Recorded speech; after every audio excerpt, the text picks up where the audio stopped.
that bike, the electric bike, is really good. It has a use. It's an option, and it's going to get way better because we're just getting started with it. I'll have to kind of switch. How did you do that? Don't touch the screen.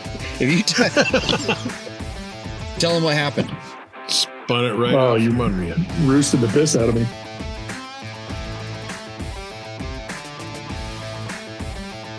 Yes. Okay. So we're live somehow sure? or another. I'm pretty positive. Why'd you cut me off? Because you can't see anything. This stupid screen setup. We were supposed to check this earlier. Oh, because and make it work. So welcome to Tech Talk Taco Tuesday. This is episode number, I believe, 254. Give me that bottle right there. The whole stinking thing. Yeah, I like doing remote shows. Out here in What's that? Northwest Montana. It's a muzzle shot. Okay. Oh, you're gonna tell people where you're at. Northwest Montana. That's it. This is the show where we talk about motorcycle and motorcycle-related products. George quit like almost everything. Went Canadian. Remember George? George used to come on the show when he used to ride dirt bikes. He used to have a beer with me on the show. I paused my riding because I hurt my ribs when I was out. That's what happened. I came out there and I rode. In Pahrump, Valley of the Dirt People. Fell over in the sand because I should always practice circles in the sand. We've got an exciting show for you tonight. I broke a rib. So you broke a rib. Well, I like to cut people off. I know. That's kind of the MO. What about the drinking? I stopped drinking. It'll be 3 years, right? 3 years? 3 years. Good. Thanksgiving. Good for you. You watch him. I did the first one myself, but you watch. He'll try to overserve me. It's kind of like his thing. Are you sure we're on, or are we just talking to ourselves? I think we're on. I'm recording it. No matter you're what. not live. Yeah, I see it. Yeah, I'm. It's getting recorded no matter what. So I don't know how many people are in. I usually have a thing that I can see. I have 3 screens in front of me. Whoa, now we're working on one screen. The sun's shining in my stinking eyes. I can't see anything on my own screen. Sound like a complaining, whining little you know what, right? Mm-hmm. Right. If you can hear us, if the sound's working, please send something up. Yeah, put something in the chat. That'll help. Yeah, I was going to check on my own thing. No tacos. It is Tuesday, right? Yeah, you don't do tacos in Montana. It's pizza. No good Mexican food up here. Okay. Yeah, we found a really good place right down the street. So what else did you quit? You stopped doing something else. Riding, drinking, something else. What'd you stop doing? Huh? Because I was wondering why you quit riding, because that's not bad for you. But then I figured it because you got the roids, really bad. Oh, I'm 15 years into that, Jimmy. Okay, good. So now everybody knows this. That's really good. So tonight on tonight's show, we're going to talk about Stark Varg. I wrote a Stark Varg. What about the stuff I want to talk about? What have you been doing in Northwest Montana? We're going to talk about a Honda XR150. We can talk about a Triumph. People say I don't know what I'm talking about because my impression was very different from another outlet's impression. Is that the dirt bike Triumph? That's the off-road one, yes. The off-road one. We can answer your motorcycle and motorcycle product-related questions, and we have a special guest joining us live from someplace else north of where I'm from, and that means someplace different, is my new buddy, Riley. No, we're looking at the chat. The chat? We're looking at the chat. Oh, I don't want, no, I got to switch that. How's this? There we go. There's Riley. I'm on the screen, though. It's living underground. Is because then you don't have all the sun coming in and blinding you like it is right now. So I can understand why that happens someplace. But I'm going to be very careful because we are less than a mile from the border of that place. Yeah? You ever watch Bob and Doug? Don't treat me like some kind of hoser. There we go. Yeah, I knew he was going to pull that out. So if you have questions, go ahead and throw them up in the chat that I can't see. Sweating up Justin's hat or Brian's hat. Riley is, I met Riley through a good friend of mine, Mike Gosler, who you may remember was, among others, Ricky Carmichael's mechanic when he was winning all those championships. I swung by. He has a shop in Grangeville, So if you're riding along in the BDR out dual sport riding, you need a little bit of assistance, or you want to get your bike worked on by someone who knows what they're doing, unlike me half the Or time. if your tires are checked and blow up on the way up in your truck. No, right? this wasn't that there. No, that was in McCall. This is for motorcycles only. Oh yeah, I saw him working on a UTV, and I kind of had to laugh, but that was mean. I said, hey, Mike had to go deep sea fishing or something, and he goes, I got this kid that would probably like to go riding with you. And that's Riley. That's Riley, and so I heard good things about him so far. Good reports. Good. So they abused his boots. So, kid comes rolling in on a one wheel, so that's already good. He's got some balance. It's like the Tylers. They roll around on those one wheels. Zips in on a one wheel, and Mike goes, "There's something I have to tell you." And Riley said, "Don't tell him about my bike." He's got a Stark Varg, and damn proud of it. Are a lot of those things out now? Finally. Yeah. And around. Yeah, they're out. Riley, you know how many of those things are out and around? I don't know the total count that they've sold, but I'd assume it's got to be. I'd hope they've sold more than 3,000, maybe. Okay. Probably more than that, but I'd hope it's. Uh-oh. Shoot. I just screwed something up he there. He punched something. Riley went and zipped it. Yeah, away. wait a minute. This is how I work. No, this. He's still here. Wait. No, he's delayed. not. Yeah, you're on the delay. He went blank screen. Hey, I totally hosed you there, eh? Yeah, that's all right. Wait, so you're gonna have to. Good one. Yeah, good one. Jeez, how come that did? I pushed the wrong button, which is normal. That's how I run the show. By the way, our technical support is brought to you by Interbell Communications, Who- Northwest Montana's largest provider. Yeah, Victor wants to know who that commie comrade sitting next to you. Those are Victor, my bro. Victor. Yeah. Okay, so Riley, go Victor, back. last time I talked to Victor, he was in Guantanamo on the 5th deck of the bed, sitting behind bars. He was waving like a frantic man on CNN or something. No, he wasn't. Yeah. Is Riley back in the meeting? Yep. You're back. Yeah, so you're back in the meeting and you're back on the show.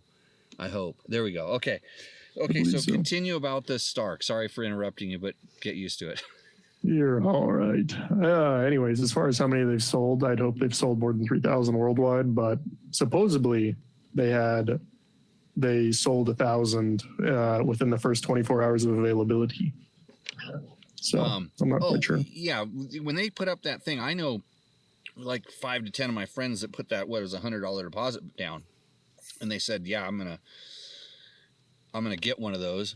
And then then immediately after, throwing $100, which is nothing, they call me up. They go, hey, what do you think? I didn't know anything about it because I'm usually out riding, and they've been following this thing, or it got announced, and right away everybody did it. And I looked at the comment, I watched the video, I watched the claims, and I said, I kind of said, yeah, bullshit. Not on 80 horsepower, not on electric. They said they were going to have that bike ready in a year, and they said it was going to charge. What was their first claim on the charging? I bet it was probably 6 hours on 120, and for me, that's about true. I don't fast charge it by any means, but as far as like using a generator on 240, it's like 2 hours. Yeah, I think they on 240. I think they might have said hour of charging. Like you can charge it like in between motos, kind of a thing, which means technically an hour in a lot of cases. Do you have multiple batteries and swap them out? No, not swappable battery.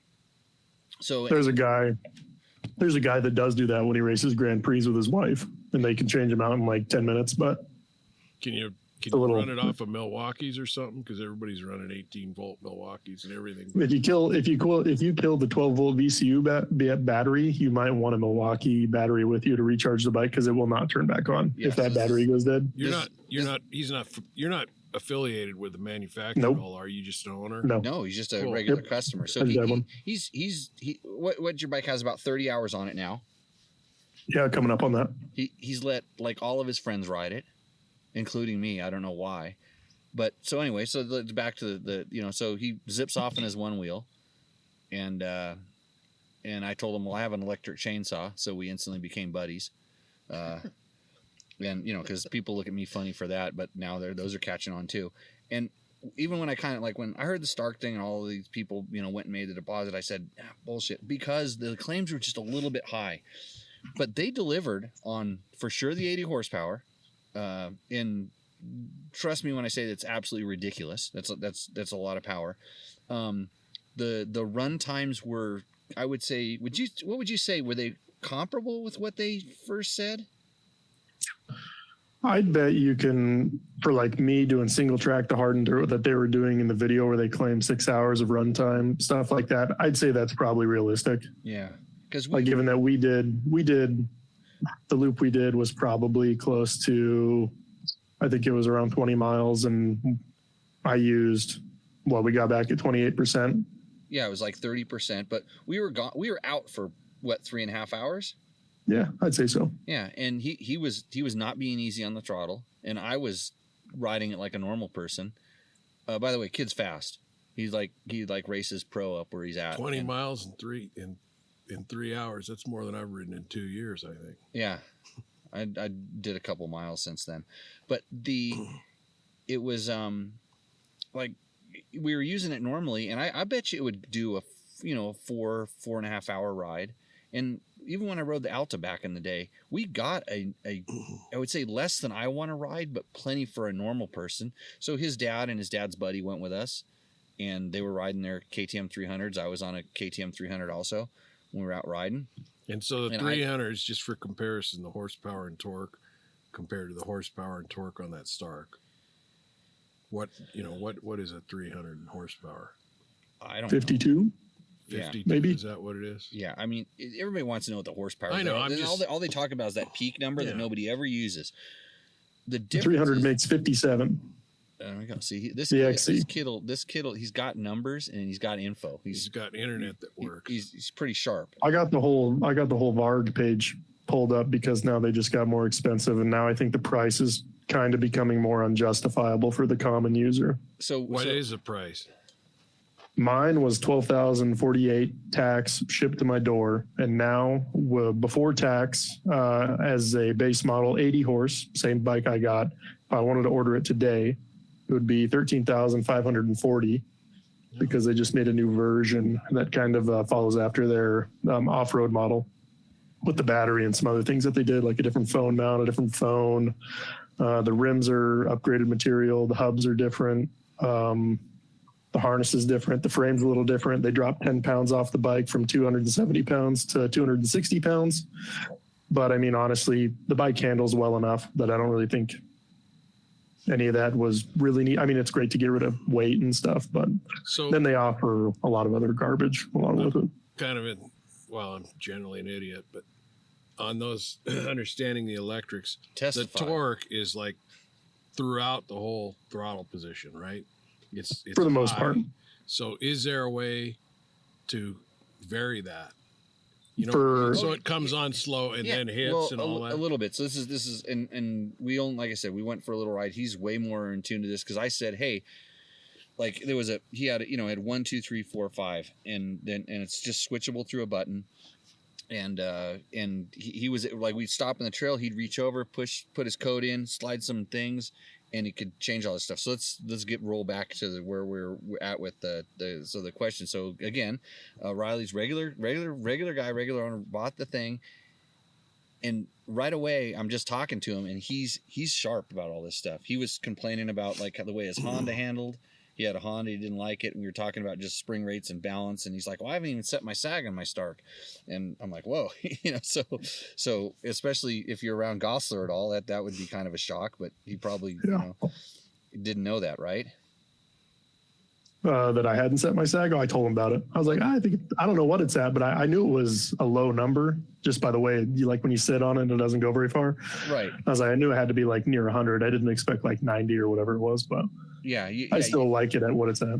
Yeah, so we didn't set it when I rode it because it's not my bike. I just hopped on it, and it was fine. I'm heavier, so it was down a little bit lower because after we got done riding, we did measure it, and I right away complained about a couple little things just in his bar setup and stuff, and it's like you do.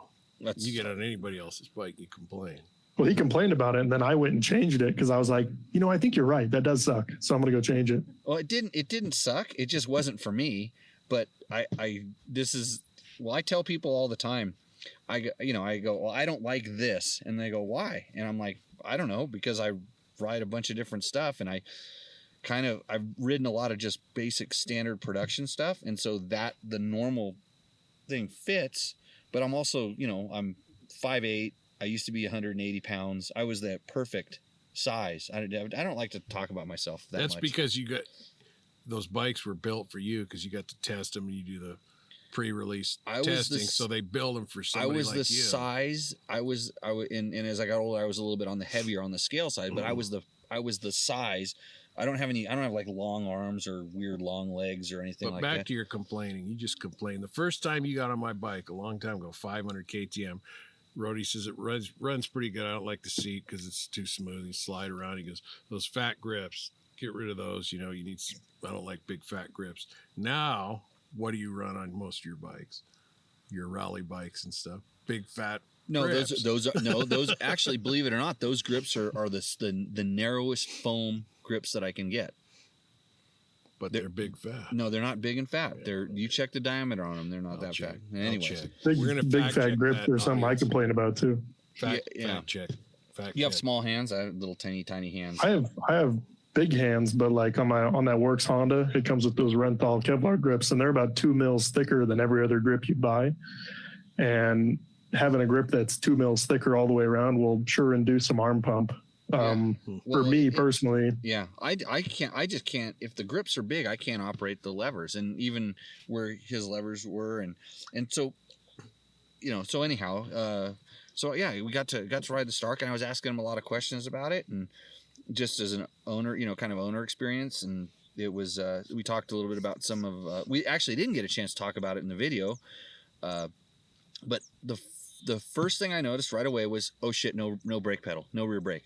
Because that thing has so much power and the throttle response is so instant that it wheelies. Like you just turn the throttle. And this is it just hand brakes? It's just hand brakes, like a mountain bike, Mm-hmm. mountain bike style. Opposite style? No, like a mountain bike. No. Front brake is on the throttle side, and the rear brake is on the thing. But so there was a couple times where it started wheeling, and I did the air stab at the rear brake, and I'm like, whoa, I got to be careful.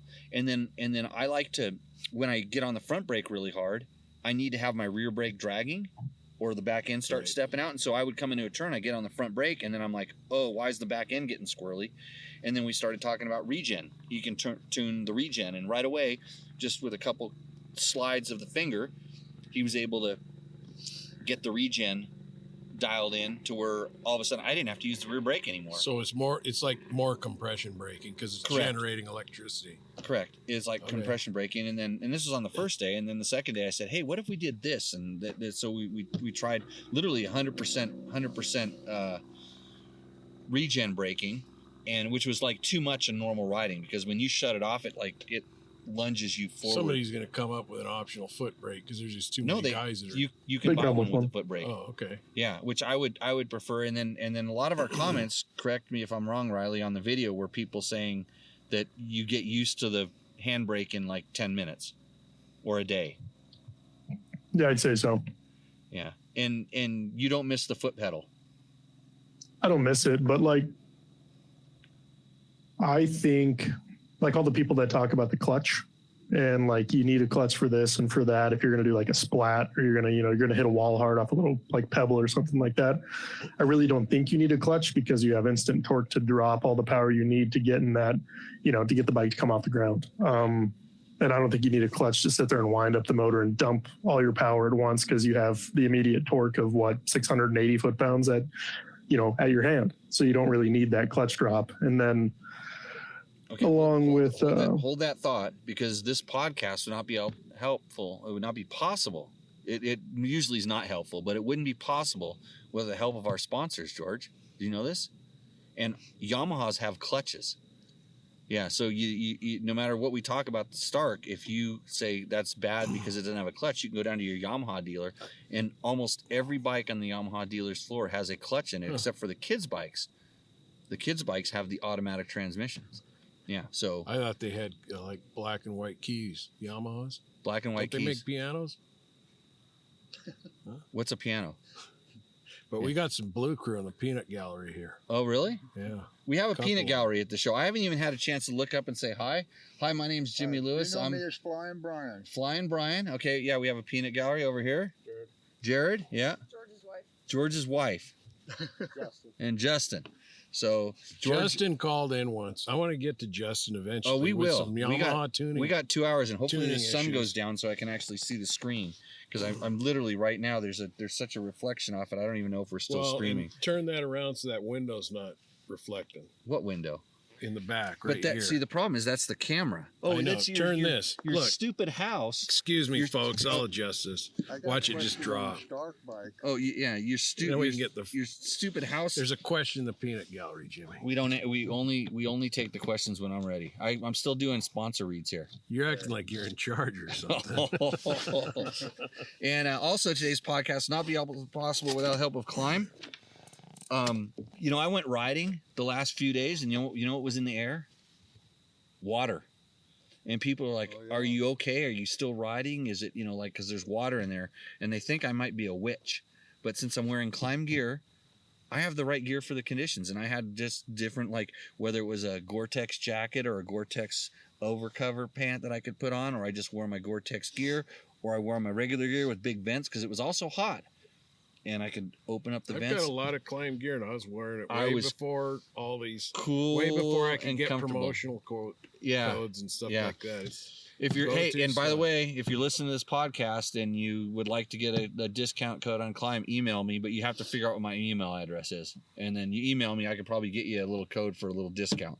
So just to let you know. Bulletproof Designs, okay. Don't forget about them. They've been very generous. Yeah, to you. Bulletproof Designs. I got to send them an invoice. Takomoto. They usually bring you a segment called Roosterendo, but because of all the technical difficulties, there's no way in the world I could actually get a Roosterendo segment and actually put a picture of a bike on the screen. But I do have videos loaded. So because I'm looking at that pizza and I'm thinking I'm gonna get hungry, I'll play a video. We'll take a Yeah, commercial. we'll break. take a commercial Who do you break. get your tires from, Jimmy? I don't know. Pirelli? This right here? Yeah. Yeah. Pirelli tires. Really good. Yeah. I'm happy. What the Stark comes with. Yeah. Does it? He was checking out my KTM, the back tire of my KTM, going, I think I want one of those. I had a mid hard, which, hey, how did that it crawled out of that hill pretty good. No spin. Oh yeah, it's fine. Yeah. It's definitely, it simplifies that crawling out of places. We tried to kill his dad's buddy. His dad's buddy was having a nice ride. Guy's a hell of a trail rider. How old was he? Oh, he's 64. Yeah. Oh, not that old. Yeah, kind of old. I don't know. I forgot to ride 6 snow wheels months on and me, dirt bikes. So we dropped down in this canyon, proper Idaho single track. I mean, switchbacks. Switchbacks. You've got to be really careful. I mean, you're at full steering lock. You usually kind of have to set up going into it on the way down. And we got down to the bottom, and I proceeded to fall over in the river because that's what I always do when I come to rivers. And then we went a little farther, and I got a stick in my spokes, and it took me right over the handlebars into the bushes. And we realized we couldn't find the trail anymore because it needed to be cleared. So we turned around right as the time his dad and his buddy kind of got down there, and all I heard was cramp. Yeah, and then we got to crawl back. I was kind of hoping I didn't mind riding back up it, but I was kind of hoping we collectively, our group, did not have to go back out of that. And when I saw cramp, I thought it was going to be the end of the day. Oh, cramp. He yelled Cramp. cramp. Okay. Yeah. You thought he said asshole. No, I didn't know. I thought he was calling somebody. So, yeah. Anyways, okay, so back to the clutch. Because Riley texted me. He said, hey, did you see that there's a clutch available for the Stark? And I didn't do any research on this, so briefly, it looks like it's it's not a mechanical clutch. It's something to do with the electronics. Oh yeah, I already looked up everything on it, and I'm not I don't think that's a solution for the bike at all. Well, yeah, my first question is I rode that thing. Why do you need a clutch? Where, when, why, how? What would you want one for? I could see it for maybe the only reason I could see a disconnect with your finger is if there's a lot of times you're riding enduro, you tip over your bike and you accidentally, you crank that thing wide open. There's no disconnect to your tire. And you usually stab the clutch when you tip over. And then on that bike, if you if you stick it wide open when you tip over or something, you're going to launch your bike off the side of the hill. But that clutch, I don't think it's really just an inverse throttle. Like it's retracting throttle percentage away from what you've inputted. And then it has a little speaker and it gives audio input based on throttle input. So it gives you the illusion of revving up something. And then when you let the clutch go, it just dumps whatever throttle input you have. It makes motorcycle noises. It literally does. It sits there and makes motorcycle noises. If anybody puts that on they're I'm not gonna gonna say like what I was gonna say. It's gonna be so they're gonna hate for doing But, that. Well, I Can you Bluetooth that to your phone or your earbuds or whatever? Probably. You probably put it. It's probably got a little thing eccentric that vibrates. Probably live stream it. I think it does vibrate as well. Does it really? Oh, Jesus. Yeah. I'm gonna throw up that my was another mouth. thing I didn't talk about when I was riding. There's no vibration on that motorcycle. Sounds None. like there is. Well, no, if you buy this clutch thing, I don't know what it does. I just laughed and I when I was riding the last couple of days, I've been thinking about the clutch. I'm like, when would I have ever wanted a clutch? And I run a Recluse, so already, I have, well, I'll call them friends, people that tell me what I am because I run a Recluse. Right. Which is a better rider. I'm a better rider because I run my Recluse. There's a point where we get to really gnarly stuff where it's not an advantage anymore. But I couldn't think of one time, not 1 second, where I would have wanted a clutch on. I would have rather had a rear brake pedal. But he's doing pivot turns, using the brakes, pivot turns to both directions. Like he's ambidextrous with the pivot turns. Was that hard to get used to? No, I have another little e-bike that I'm already, it already has the brakes similar to a Stark. So it was already really easy to hop to. And then once you get used to it on a Stark, I will say, like, I hopped on my buddy's 300. I lost some of the thinking because I was going up a hill and starting to get stuck. And I was like, rear brake, pulled in the clutch and started rolling backwards. And I was like, oh, but I mean, you regain, what fairly quick. See, that'd be pretty good because I think having that brake up there like that, especially on a short-legged guy like me, if I'm off one side of the bike at all, I ain't getting to the back brake at all. Mm-hmm. Especially never sacrificing a good foot position for maneuverability. Yeah. You don't ever have to take, the ball of your foot off your peg if you're doing something. Yeah, it's so ingrained in me that that's where it is. And like I said, I don't really like to have my feet on the ground when I'm riding at all. When you, like I said, that's when you're crossing that threshold of, am I riding a motorcycle or am I doing some crazy ass antics? I mean, for some people, just riding a gnarly trail is crazy ass antics and they're always putting their feet down. So yeah, at that point, maybe it's better, but and that's why it's good that there's both. And so we're sitting here talking about a brake pedal and the absence of a clutch on a motorcycle that is otherwise fundamentally pretty damn good. And we took a motocross setting on the trail and it wasn't horrible, other than my wrists were kind of sore just because and Riley will tell you, I run my floppy front end flex bars and enduro suspension was quite a bit more comfortable, and dead moose. Not a dead moose. Mm-hmm. And up here, Riley going to write an article for dirt different. bike test on that bike? It sounds like he's got all the skills for it. Yeah, he can write an article. I could sit there and type for hours about it, about why it sucks, why it's good, and other things. Okay, you're hired. You just have to do it to our format. I'll get you the info. But I want to go back and touch on that. I mean, I bet we'll come back to it anyways. But that you were talking about power and like how power is applied and whatnot. Yeah, go for it. Or the mapping, I think stock mapping, there is on the phone. Like if you set it to 65 horsepower and you start enabling throttle, it goes in between 1 and 14,000 RPM is what the motor spools up to, I think. So at the first like 1,000 and like to 1,500, it goes like 10, 15, and then 65 horse. So you have that little bit of modularity at the bottom of your throttle for not just, immediately doing a backflip, but they've now implemented for $12.99 a month. You can change your horsepower per 1,000 RPM.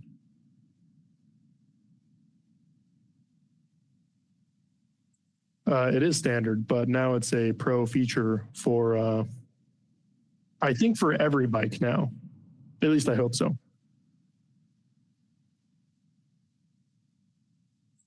The other thing I didn't like about their new bike is they actually run wiring through the handlebars, which I'm not a fan of, but they say you can run it externally if you want to change your bar bend.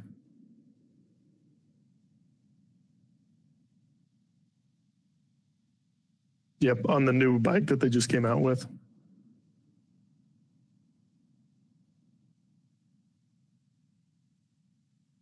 Yes. I ended up, I don't know what I was doing. I think either the power button got stuck and left the LED on, and there's a little 12-volt battery inside a VCU, which kind of is like the brain of the bike. Tells it to turn on, tells it to charge, and etc. And that VCU 12-volt battery went dead. Either the LED was stuck on it. It's been common that the switches get stuck if dirt gets in them, just because I don't think they have a strong enough spring behind the switch to release it off of the button. So the LED will stay on. And when the LED stays on, runs that 12-volt battery dead, the switch will no longer work. So you cannot charge your bike, you cannot turn it on, you cannot do anything. There's no way to do anything about it. Tried talking to Stark about it, and they're like, we'd have to go through some steps or whatever. And I was like, well, I'm trying to ride this weekend. So I just powered 12 volts through the water pump harness, and then just hit the switch from like a car, like just hooking a car battery up through the 12 volt to kind of charge that battery a little bit. Yeah, like he's just using car troubleshooting techniques to. And don't do that because it will void your warranty. I talked to Stark about that too. Yeah. So his warranty is voided now. We won't tell them. And they log everything that you do, like when you've got that Ride app on. No, they're logging that data, correct, Riley? Uh-huh. Yeah. Yeah, and then I'm curious too is the data, the app, the phone comes with 2 gigabytes of data, and the app can use, if you ride a lot, it uses more than 2 gigabytes of data, and then it turns it off. So how are they going to log what you're doing if the phone can't have that much data to send? It's going to start limiting you on the carrier side. So I don't know how that works out yet, but I just finally reached that limit of 2 gigabytes. Right. Oh, so they're not logging you anymore, or your I'm not sure how it's going to work out. Your app's not going to work, or do you have to buy more storage? Maybe, like there's no more like you run out of LTE, right? The phone comes with its own little plan, so it can at least log stuff. But if you run that data limit out, then I don't know what you do. They'll probably send you a bill for the extra or something. Maybe you have to carry a Starlink on your back and Wi-Fi yourself. And this is the other thing is when they announced all this stuff and it's going to be great and it's the future and all this stuff like that, and it's hard for a company just to start up. And if those guys made sewing machines or they were making hot air balloons or cars, their marketing is really good. But you look at what it costs to do something like that. And this is why I just said, whoa, those are bold claims. You're fighting with some companies that have millions and millions of dollars, and they've spent millions and millions and millions and millions of dollars, and they still say it's not ready. The electric stuff is not ready for prime time. You see KTM dabbling in it, but they're using it in more of a, they have kind of like a little dirt bikey thing, but they're using it more for urban commuter uses. The electric bikes companies now that are successful are urban commuting, where it's easy to plug in, and it's not a super high performance application. This is where, like I said, they jumped in. They said, "I'm like, how's this gonna price out?" Because they have a very utopian view of having these urban motocross tracks with charging centers that you just show up and you can plug in and do your motos, and nobody's going to complain. Well, that's all cool, but you know how I feel about electric. It's electric for this application, for what people are doing with it. It's cool. It works. But it's not like the answer to everything. We're going to burn fossil fuels a long time, and and that's going to still be around. We got a lot of questions in here, Riley. I'm going to kind of start feeding these over to you and helping out. But back to the just my overall impression on the bike. But they were smart in that they didn't try to do something weird. They didn't go Cannondale on us or BMW on us and try to reinvent the wheel. They said, hey, chassis should kind of work and feel like this. Engines should be here.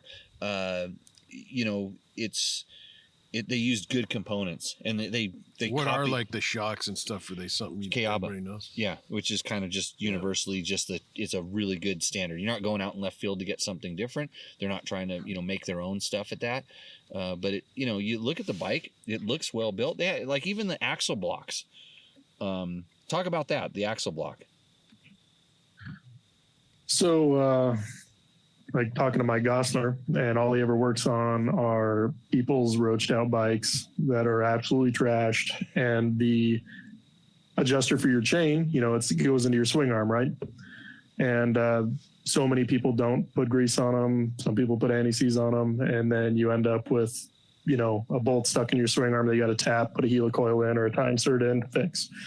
Or buy a new swing arm, which is like $800. Well, on the Stark, they have a adjuster that runs through the axle block with a corkscrew on one side, a little ball with a ball and a detent, and then there's notches cut into this screw that goes through the axle block and then mates with the swing arm. So now all of your adjustment is within the axle block and it has quarter turn increments. So you can go one side and you're like, I did 3 clicks here, I can do 3 clicks on the other side. And then if you had 1Cs, you're only spending $70-$80 on an axle block versus a lot of time what is fixing your swing arm. I think they're about $600 from what I looked at. That's normal, not too bad. So pretty on par with most motorcycles. Let's see. We got some questions here.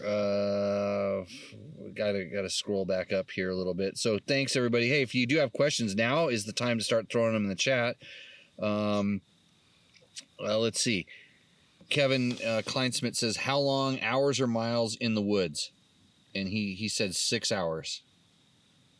Miles wise though, we did 27 miles the other day and I used 78%. Yep. And that was mainly like 42, 48 horsepower mode, by the way. Right. And it kind of kills it on the roads, not on the trails. Sucks. Yeah, that constant throttle ruins the battery. It's like gas mileage and anything. A lot of times that high wind resistance. Yeah, it was. I was blown away because I was on it, and the whole time I rode it, I think it dropped like 5%, and I was on it for probably 45 minutes. I think. Let's see. Do these electric appliances come with EMP protection? No, supposedly there's a kid on Instagram claiming that he did get electrocuted by his. Oh, you know what? What's funny? Is he being faithful or not? I don't know. What was the guy's name? Like Stark Hucker 175 or something like that? Stark Sender. Okay. And he said he got electrocuted. So this, and here's this is where this world's coming to. You got to slap your age group around, Riley. I'm not kidding. So. He was saying that he got electrocuted and then he wanted Stark to buy his bike back. Or he was, he had all these medical bills. His arm doesn't work. If his arm doesn't work, that's worth a couple mil. Easy. I mean, you shouldn't sue because he hopped on a motorcycle. That's his problem. But, he was like, oh, Stark should buy my bike back. It's like, do you think they're going to admit it? To be fair to this guy, if he's out there, he should call in now. Oh, yeah, he should call in. We can maybe do a little interrogation. See what's going on, the three of us. Yeah. And the peanut gallery. Let's see. It says my mic is the 1/3 to 1/2 of the host mic. Okay. Victor Andrade says, can you add sounds like hit me, daddy? Hey, Poppy. Mas Duro. Victor. Well, on the show or on the Stark? You know what? He's in a room with 200 guys, like I said, 5 decks of bunk beds, and they're laughing like hell. They got one cell phone smuggled in there. Oh. In Guatemala. No, Victor's still here. Or is he in Haiti? No, he's here. He's I thought they scooped him. All of his buddy. He looks like all of them, but he came out of the Home Depot buying, Yeah. $35,000 worth of lumber, and they saw him. No, he was walking out. Over here. He was walking out with a rich white lady, and they just said, "You don't belong there." They scooped him. We're politically correct on the show. It says, D-Ron Moyer says, have you taken a survey to look at the demographic that follows the T4 show? That's Tech Talk Taco Tuesday. I have not. Average watcher is probably male. No, it's all chicks watching the show. I didn't tell you that, Riley. Your Instagram's going to be blowing up with hot chicks now because of Tech Talk Taco Tuesday. 1 dirt bike, 1 dual sport ADV bike, and Grumpy. Probably. Look around here. No, it's a bunch of hot chicks that watch this show. I know. You should see the messages I get. All the ones on OnlyFans. It's really good. let's see. How about a Kickstarter just for the effect on Stark? And it makes a sound. Hey, that's your ticket out to get like a lot of. You need to make a Kickstarter, and it makes 2-stroke sounds when you kick it for your Stark. Just like I think you could probably just weld one to the end of the gearbox. Like if you put a little hole in the gearbox, you could probably put one on the input shaft of the motor and have that thing spin around and whack you in the leg. No, it just has to be a bolt. It has to be 100% bolt on, just with some hose clamps. Just bolt something on that, like it's a card in the spokes sort of deal. They make $1 million. Let's see. Aaron Davis, I love your show, Jimmy. Oh, I'm sorry that you have to deal with this. Thanks for all the great information and tips. What show is he watching? You had to read that one. Oh, good job, Jimmy. Let's move on.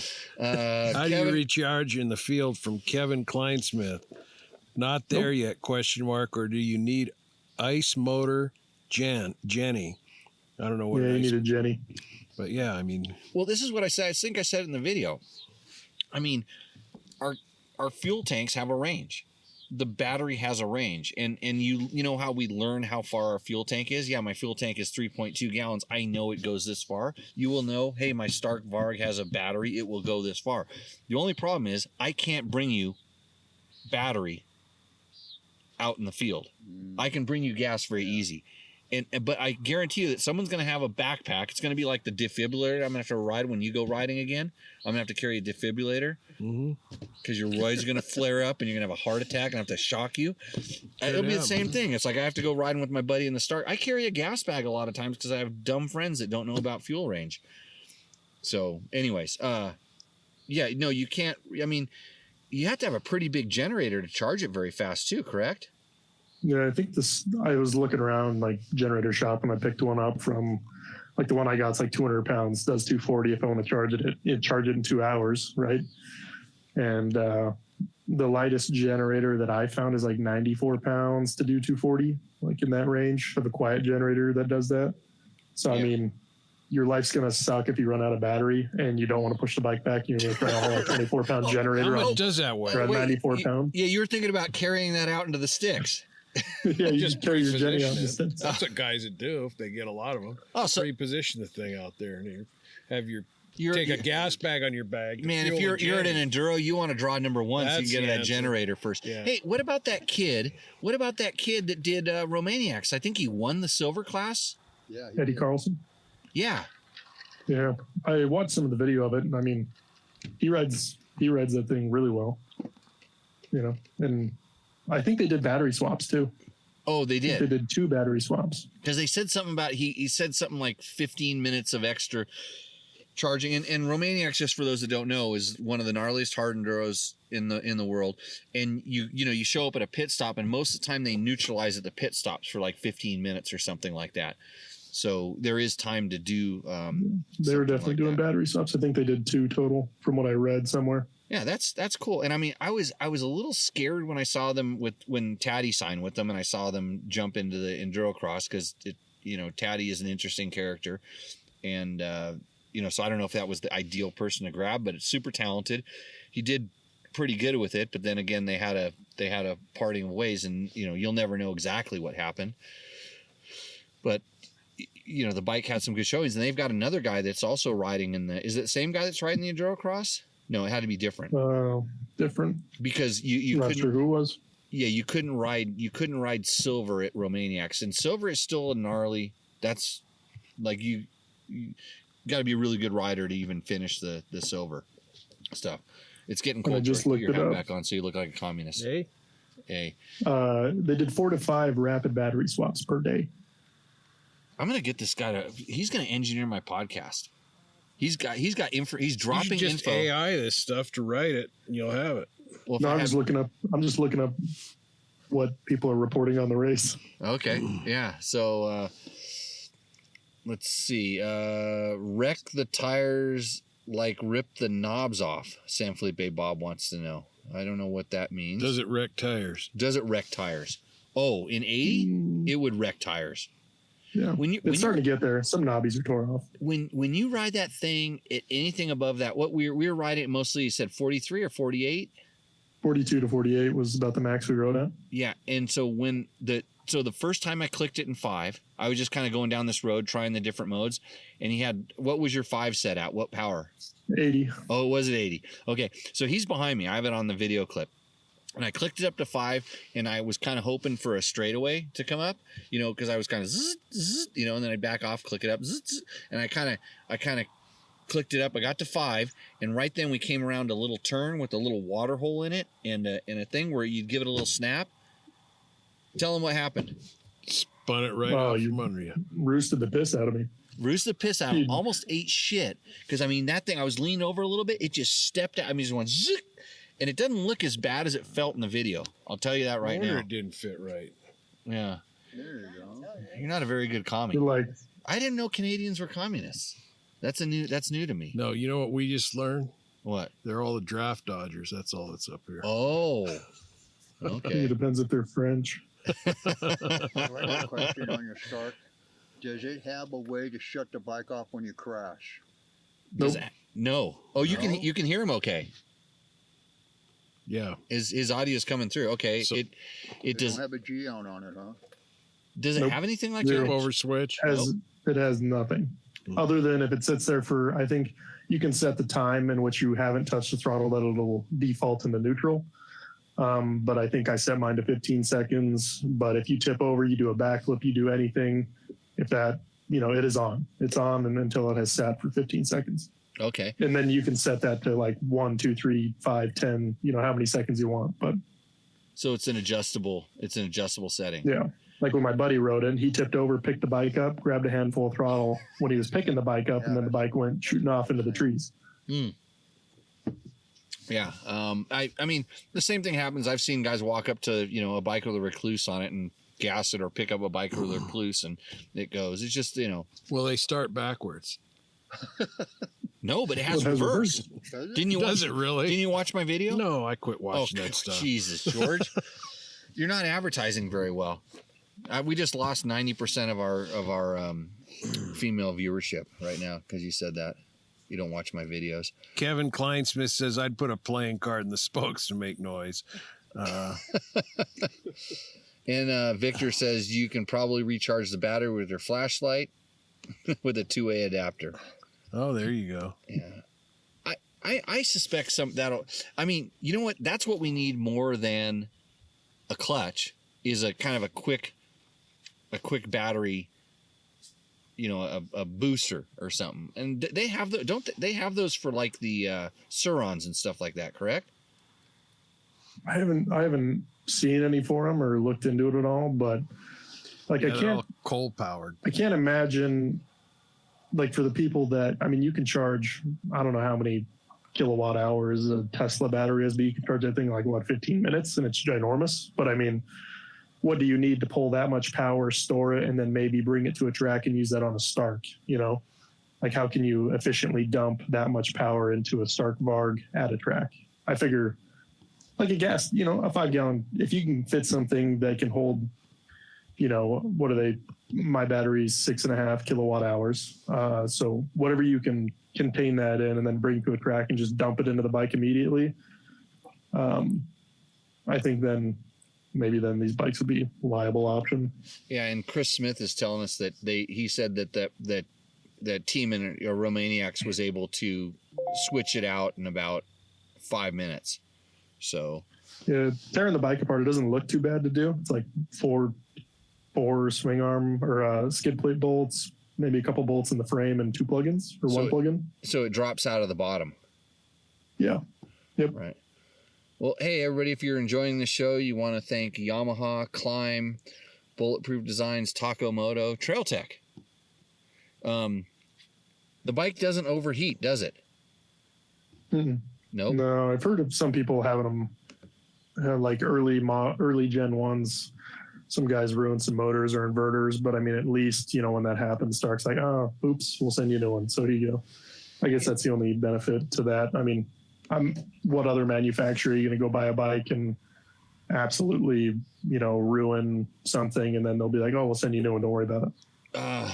Some manufacturers would. Yeah, if you made KTM it just used to out the do door that. like KTM, and you're like, if I've seen some KTM's, grenade or whatever. Yeah, but they also do that, and then the one you hear about is the one they didn't refund, and then you find out what the guy really did to it. So you've taken this out to the moto track? Yep. You got any sick whips? I did do some. I did. Oh yeah, the rear tire came, or not the tire, but the rim. I don't know who had the old spoke wrench on that thing, but that thing is not balanced very well because you throw a whip and you turn on the throttle and that thing's vibrating like you got a clod of dirt in the tire. Oh, you feel it? It shakes real bad. But I mean, you're getting immediate. You're going to 85, 90 miles an hour with the rear tire because there's no gears, so you're always in fifth gear whenever you crank the throttle. And you see those freestyle guys that are doing crazy stuff with them too. I mean, and that was the other thing. Starks has not been afraid to kind of throw it out into places where they could get it. They have a class at Arena Cross. Somebody said where were you telling me about a place where they raced them recently? They've been doing the AMA Arena Cross stuff. I know they've had classes there. Anywhere near me, they really haven't. But I've seen some. I'm going to race it in the Grand Prix coming up and see how that does. Yeah. But as far as racing stuff, I haven't really seen anything. I thought there was someplace on the AMA level. Track. No, you'd eat shit. Like it's like a mile. Oh, a mile flat track. Yeah. It's an advantage on a dead engine start. Well, that's the other thing people were saying is they wanted the clutch for like a motocross start, and I'm like, why would you? You really don't need it. No. It's ridiculous. Yeah, I don't know. It's the same thing. Apply the throttle as needed. It's like a Clake. Remember that thing? I got one in a box. Yeah, Clake. It was a clutch and a brake all in one lever. If anybody wants to buy it, it'll be $600 American. $600 American. Yeah, plus shipping. I see Dennis's question there. Okay. Do you have any insight why Taddy Blazuziak abruptly bailed out on Stark? I do not. Well, according to Colton Haker, when I talked to him, because I was like, hey, what do you think that was Taddy or that was the bike that actually had a throttle input error and it spiked and went to 100 and that's why he looped his bike out into someone else at that arena, or it wasn't Arena Cross, it was an Enduro Cross or something, because he looped his bike into someone else. Yeah. And Colton swears that Taddy's just a goofball and that was definitely his doing. And in the video, I'm pretty sure you can see him, turn the throttle a little bit. It's hard to tell, but it sure looks like he moved his wrist, and I think it was him. And then he probably was like, nah, it was a Stark. And then Stark was probably like, we don't really like that, so get out of here. Or he left on his own terms. Yeah, I tell you, if you're running at a high horsepower, and if I were running Enduro Cross, I would probably run pretty high horsepower for that burst. To get the loft and to get the, it's so responsive. You can get a loft, and then if you wheel tap something, if you time that right, it would blow away what you could do on a gas bike. So I don't know. It doesn't really matter. I mean, they're just somebody didn't like something and they changed their stride. Victor says, is it possible to recharge the battery with a fleshlight and a 2-way adapter? Maybe a shake weight. One of those plugged in. Yeah, that's part of Victor's fleshlight is the shake weight. And you said he was in a room with how many men on how many things? Jeez. He's running the place, so I mean. Okay. Well, hey everybody. If you have any more questions, go ahead and toss those up here. I'm going to take a quick little Stark break right now is what I'm going to do. I'm going to, if you're wondering what we're talking about, I'm going to throw up this video because we had a little panic before the start of the show. Did you notice that? I was a little stressed out. You did. Oh, yeah. Because you decided you want to do this. I'm calm under pressure. We got power out to the table. You'll have it when you need it. But it wasn't good. It wasn't good. The internets were bad. I got belts out of my truck here. There's a lot of stuff going on. It's as usual. So, anyways, Riley, we're gonna go ahead and play this video here for a second, the Stark video I made, and we'll come back right after. You have questions for Riley, or if this video prompts some questions, go ahead and throw them up in the chat. The more questions we get in the chat, the better. And if you want a Climb discount code, let me know. And Kevin Kleinschmidt wants to know, where are you guys at? I don't know where I'm at, but I know that I can see Canada, right? If I look that way, I'm seeing Canada. Yes? Mm-hmm. Okay. I didn't like to announce that because I heard they're lining up at the border to come and get me. Oh, well, it's getting dark, so you got to worry because they come out. Their eyes are really white. They're bright. They're sort of white. Yeah, blue-eyed white. Come out from under. Because I mean, we could have been underground. It would have been better if we were transmitting from underground with the problem we had. But okay, so I'm gonna figure out how to make this. We could be in front of a green screen. I have a no. This is not. I needed you watch the video. Okay, everybody. So.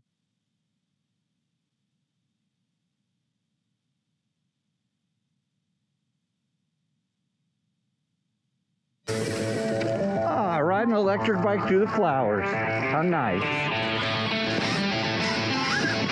It's completely ridiculous. I don't even want to ride it. You couldn't hear me coming. No, not at all.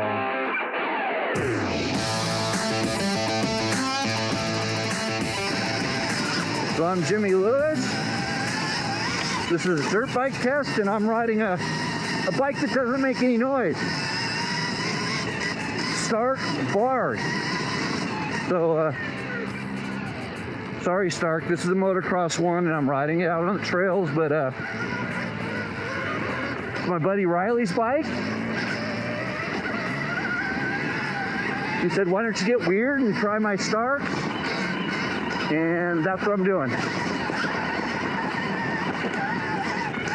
We've altered it a little bit from standard, or Riley has, and we've been playing around with some different stuff, but I'll get into that a little bit more later.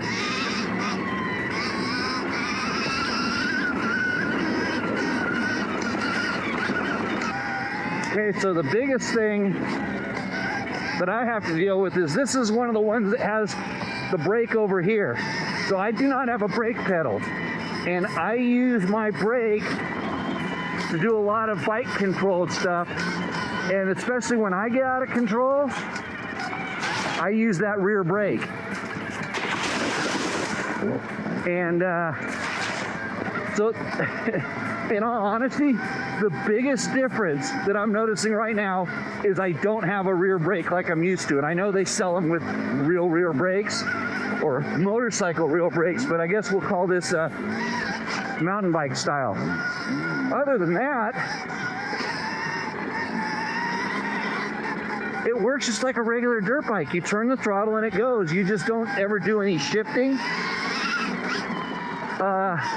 There's some things that are a little bit interesting in that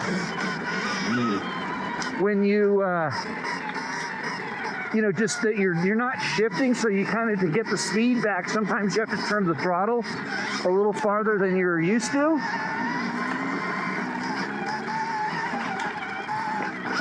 And I'm not kidding, I like the quiet. I've ridden a lot of pedal electric assist mountain bikes, and I like that feeling, and I think this is just going to take it to the next level. I do not mind not having the sound.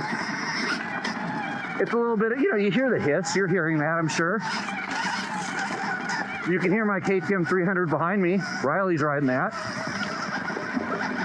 I can hear that more than I can hear my own bike.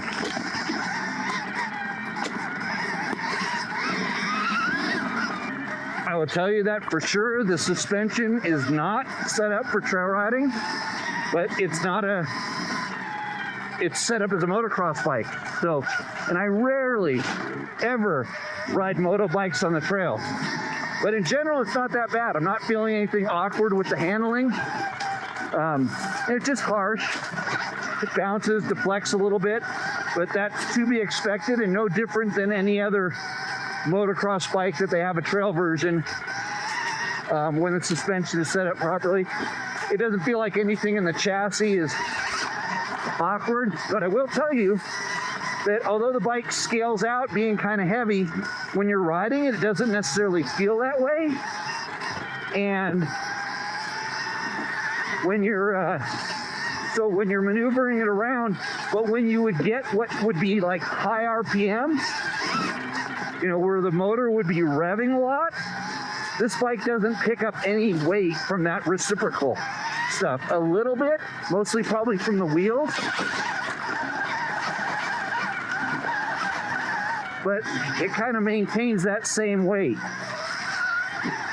it really doesn't feel any heavier than, you know, your typical 4-stroke. For sure, 2-strokes feel lighter because they just don't have the, we'll call it the mass. And some of that's also reciprocal with the engines as well.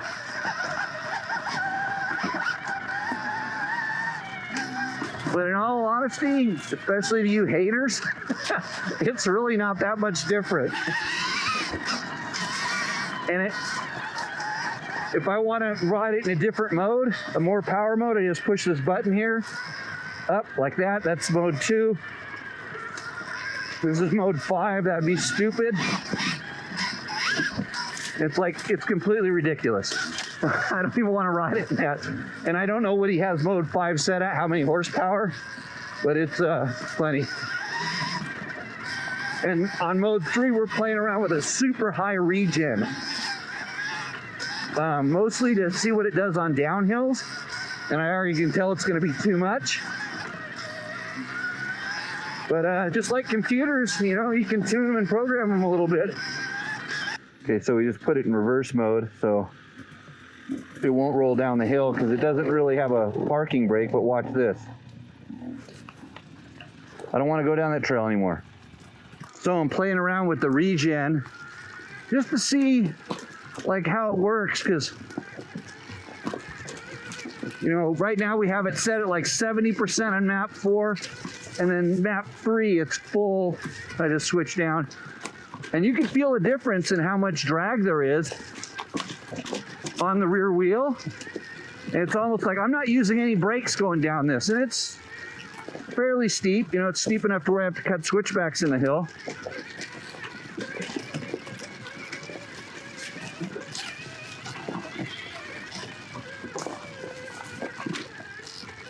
And that maximum regen really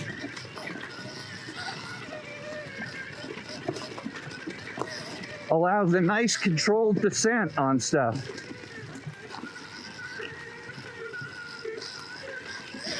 And as easy as it is to switch the modes, I would definitely have a mode that had like less regen for normal riding and then a ton of regen for when you're coming down something like this, and that way you don't have to really use the brakes.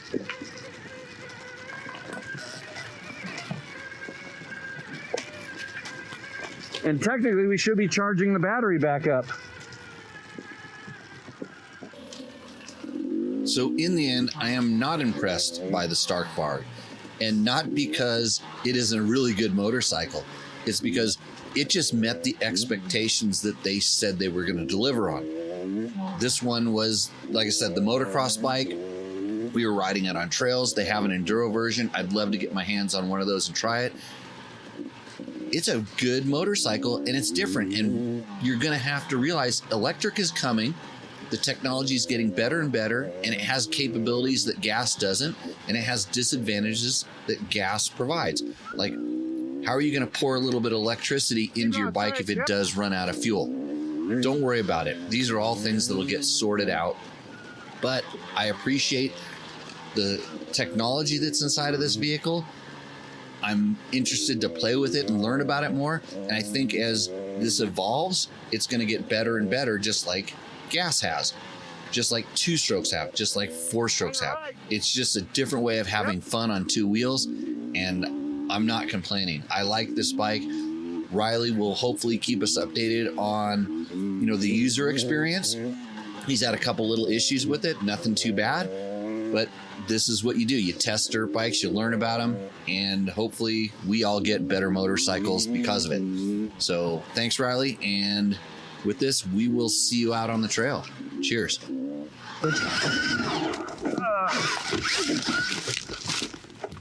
I'm alive, though.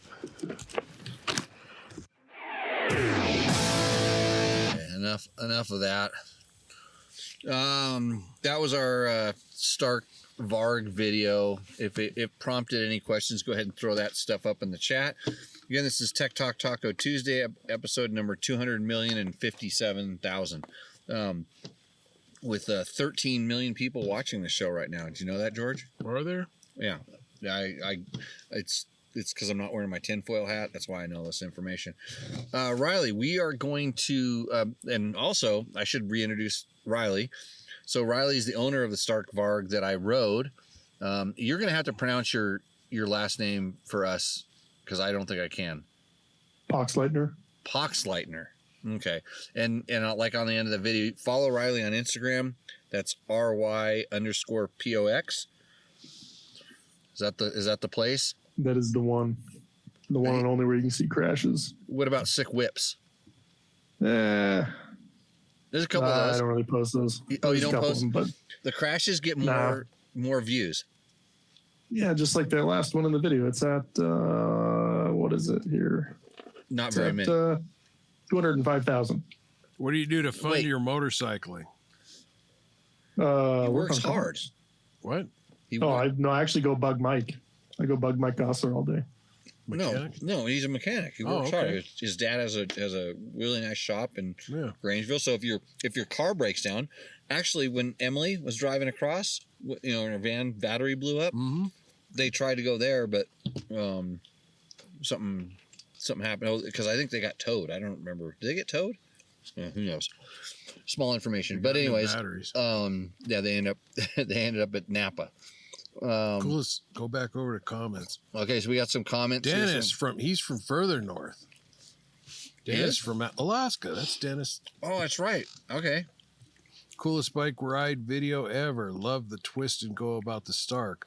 Test rode the KTM e-dirt bike you had at the shop a couple of years ago. Pretty cool. Yeah. And everybody thinks I'm an electric hater. Riley, am I electric bike hater? No. You sure? Oh yeah. Okay, good. Everyone No, likes you're it. pretty Everyone likes it, open-minded about it. unless everyone likes it when you ride one. Nobody likes it from the outside though. They don't want to admit they like it. It's like a closet. It's like a closet Oh thing. yeah. Yeah, you got to You be come out, you're like, I actually like it. The good thing is you can, like, if you have one, you can ride away. Nobody can hear you, and you can go ride. And it's all quiet. So I'm But gonna. then you can't rev limiter at people either. Well, that's why you need so get rid of the clutch and just have a app that makes loud exhaust noises. I've got to find where One of them little like bike horn. our YouTube comment. Okay, so I make that go up there. I think I can bring our Here comments it goes. in here. We're gonna get cut off here shortly. It's gonna go dead. I'm pushing buttons. So This is Get why ready this to get up and go to the bathroom or mix another drink because Jimmy's clicking Okay. stuff. Let me see. I'm going to bring in.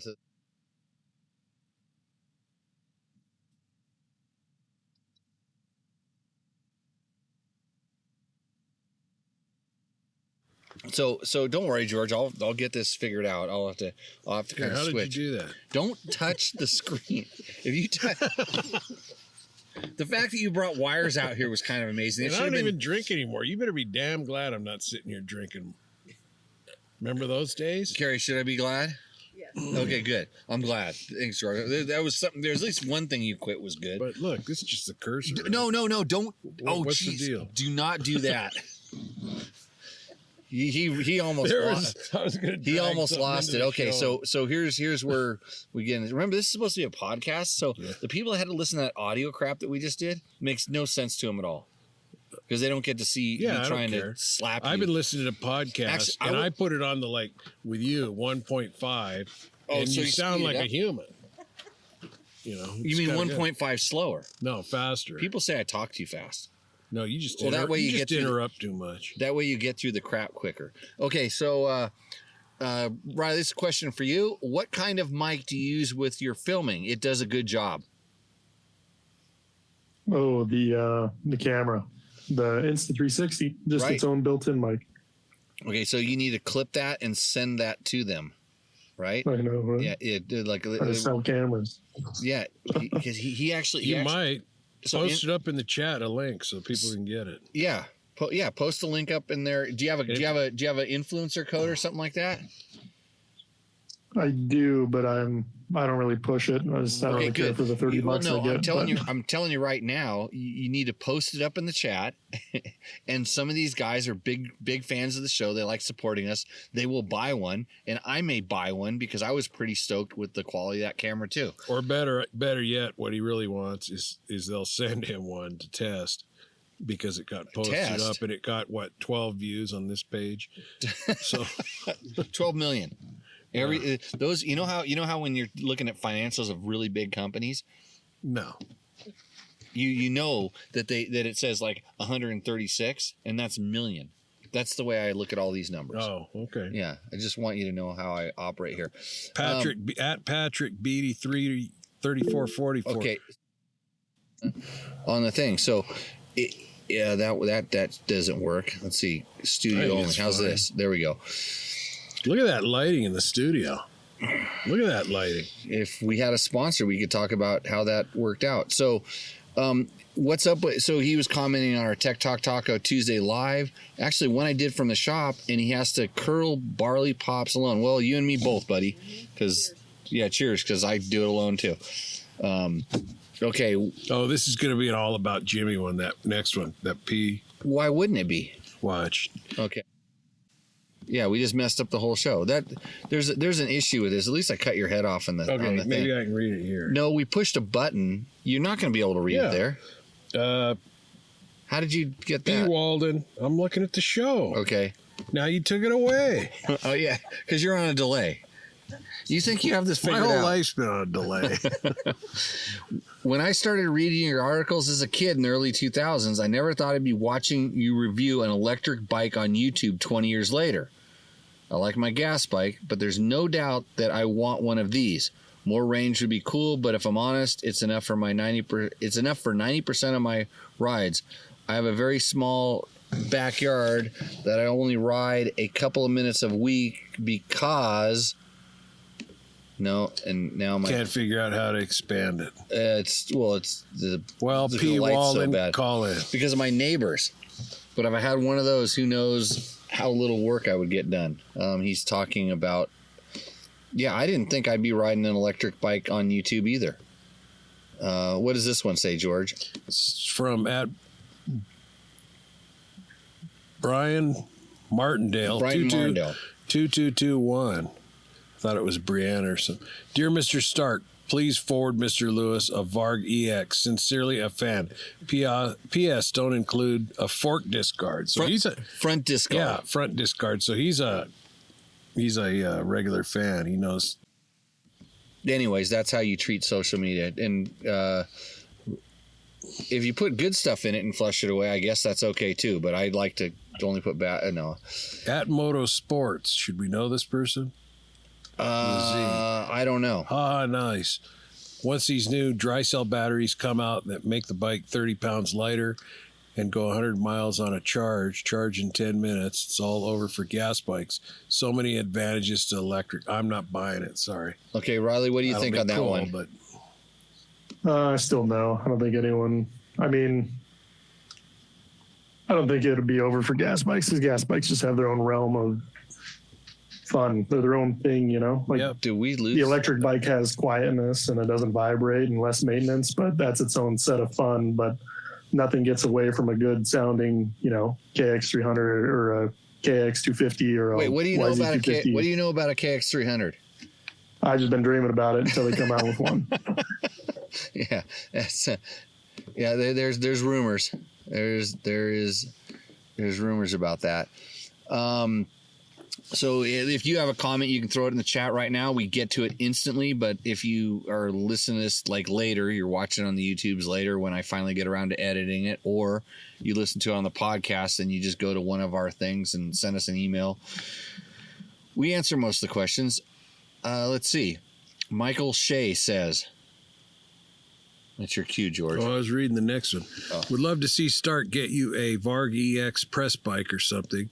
I think it'd be interesting to hear your perspective on the actual enduro model, especially if you had more time to get take used a breath. to the has no cons.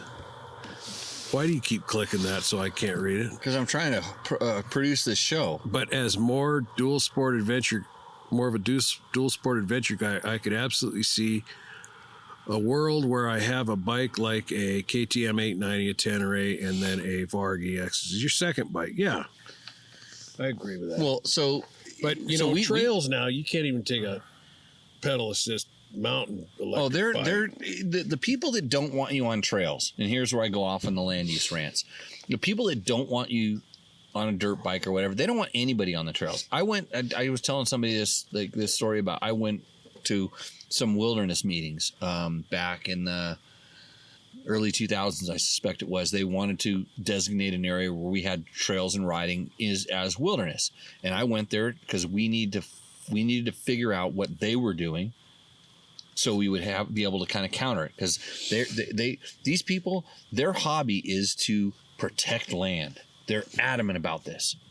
And us, we like to go use the land. We like to go riding. That's our hobby. So they go have coffee with the people at the Forest Service and all that stuff. So we went to one of their meetings. And I was listening to all their stuff, how they were going to orchestrate getting this land designated as they were going to first get a wilderness study area and then go to wilderness. And wilderness, by the way, for anybody that's curious, wilderness with a capital W means absolutely no mechanized or motorized use. So motors is easy to understand, but mechanized, that means wheels. You cannot take a wheelchair into wilderness. And so they were going on and on about like wilderness and what it meant and how they could convince, because there was mining roads in here and there was motorcycle trails in here, and they've been there for existing long times. So I'm listening to all this bullshit, because I know that they're gonna get most of what they want. Here's how they come to the bargaining table. It's kind of like Trump does. It's like, you know what? You get nothing. I get everything, and now we can start talking. And they're allowed to do it because it's the higher ground. Oh, we're protecting the land. So I was listening to all this crap, and I said, okay, I'm gonna stand up and talk too. But I wasn't talking as a motorcycle guy. I had my nice, I had a picture of a nice tree in my shirt. Well, you're going to say you had a picture of you in a nice shirt, because I've never seen you in a nice shirt. I was like a hippie, okay? So I rolled in, and I said, you know what? I think this is really good, but I'm really concerned with your definition of wilderness. I said, I'm afraid that the camera that the person takes in has way more technology and mechanized things than we should ever allow in wilderness. And the tread of your shoe, it looks just like a tire track to me, and it bothers me. So I think if you want wilderness, I want wilderness, you should go in there the way that you were created, the way that you came out, just like that. No technology at all goes into wilderness, because you don't see a bear wearing shoes or pants inside of there. So you need to take your clothes off at the line of the wilderness and hike into the mountains. That's how. And you know what? If you're all for that, I'm for wilderness. Let's go. You would say that. I'll vouch for that. He would say that. And about a quarter of the people applauded. Yeah. And the other half looked at me like they wanted to get me out of the room, because that wasn't the wilderness they want, because they can't convince everybody to go for that crap. But I mean, I have no problem with there's lands that need to be protected, but everybody, people think, oh, we can take our electric bikes everywhere. And it kind of started with the electric mountain bikes. And now people start thinking that with the motor.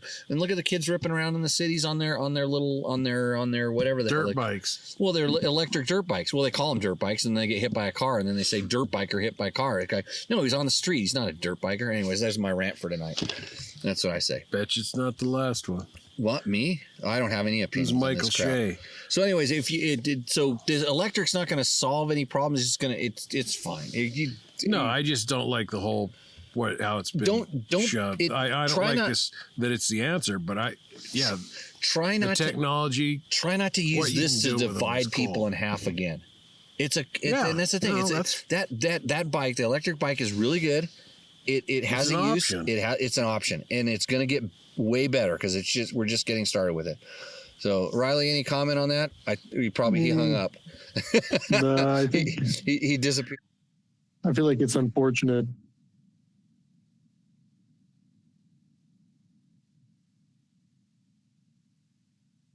Yeah, there it goes. I think it's unfortunate. Like, I know it's a big issue in like LA area and bigger cities like that. Kids running around on electric bikes on those like Sarons, Telerias, E-Ride Pros and stuff like that. And it sucks that.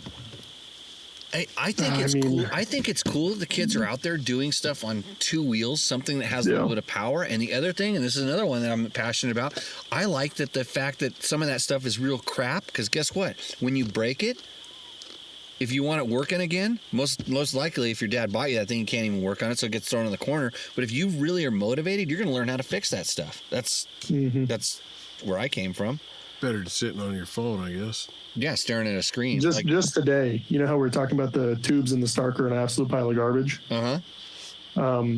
I somewhat convinced a kid to buy one, and he messages me. He's like, "Can you help me put my tubes in?" I'm like, "Brother, get a screwdriver and just start working at it. You'll figure it out. And then if you really need help, I'll come tell you how to do it, but I'm not going to help you do it." Wait, screwdriver instead of tire irons? Well, he doesn't have tire irons. I know that much. He's Didn't never we taken all a tire start off with in his life. screwdrivers? Yeah, I did it with screwdrivers. Yeah. It's So pretty- I was like, don't get too deep with it and pinch your tube, but you need to figure it out. And I was like, he's like, I'm going to take it to Mike. I was like, Mike is already plenty busy. Do not take it there. Just try to take it apart. If you really need help, I'll come tell you how to do it, but I'm not going to help you do it because you need to learn how. Can you stand over someone that's changing a tire and not like push them out of the way Help. and do it?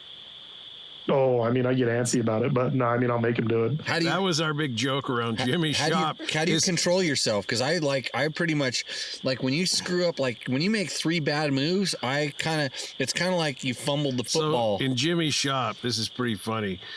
We're, we need tires changed. You always need tires changed with rental bikes and stuff.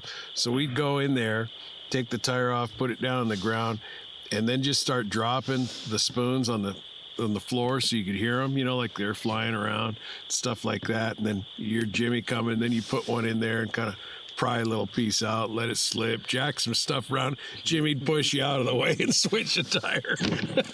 I mean, it's just the same thing. Like if I ever go do it at Mike's or whatever, if I go to Mike Gosser's shop, he's the same way. I mean, I start doing stuff. He's like, you need soapy water. You got to have this. And if you don't do that, and he's like, no, why are you doing it on the sprocket side? You're going to hit your knuckles. We all have our techniques. And I think I've mentioned, it's pretty interesting how adults, because a lot of times when I see a question, I click on their profile and kind of get an idea, at least a picture of who's posting this So question. you're stalking. No, I just want to, but it amazes me what kind of rudimentary skills I thought most people had at 14 years old, that they're adults asking on some performance vehicle, how to get through this problem or what to do with it. It's just bizarre. You can come around the back. It just kills me. But that was in my day. Industrial arts was dying off and didn't have any of it. I mean, running a shop and having to help 4 different guys all the time about all kinds of different things because they'll come and ask me a question about why a brake light doesn't work. And it's like, did you go over the simple steps that you could have thought of on your own before asking me? And it's odds are probably not. How old are you? 26. Yeah. See, there's hope. There is hope. I meet guys like this every now and then. I go, there's hope. Yeah. Good people out there. Well, I mean, and half the time you can Google it. And this is something that had to be, do that. We do that. This is something that had to be taught to me because, I had to go look in a book, to figure out, or go find the guy that knows how to do it and kind of ask the question. But I don't know, maybe there is something lost in this where now, since you can Google it, maybe you shouldn't ask her, but is it just quicker to go ask the guy who knows, or should I at least make some initiative to try to know something about it? There's a lot of levels to this. How far are we off the rails right now? About what? Motorcycles? Motorcycles and dirt bikes. This all has to do with motorcycles. Motorcycles are all about I think it life. all applies. Yeah. But Especially, me and Jimmy were talking about so many people own bikes, but they don't mess with them. But you could have a comfier ride if you just went out and let me try my clickers all the way hard, all the way soft, and then maybe find a middle ground that I like. And a lot of people don't even touch the clicker. They don't touch anything on their entire bike. Yeah, You don't realize how much better your bike would feel. yeah, I never touched them at all until I started hanging out with Jimmy and talking to him a little bit. And it's pretty amazing what you can really do. Yeah, and if you're into this, and this is where this show kind of helps out. If you're into this kind of stuff, you can ask a question. We can kind of give you an answer, and it kind of give you. And there's some really simple stuff, and sometimes it just starts with the basics. And some people just jump right in, and they're just like, I want to. Oh, here's like the clutch. Like when the clutch for the Stark. When I look at that like every guy that wants to buy the ECU for their KTM 500 because they want more power. It's like they want more power. Like how much power? Because the KTM 500 makes 38. It's not much. But when was the last time you needed 38 horsepower? Or when was the last time you, on your new KTM 500 and you want more power, when was the last time you actually got the throttle to the end of the cable? So, you know, it just rolls back to, We'll write off an idle and it sputters and it dies and I need a tune.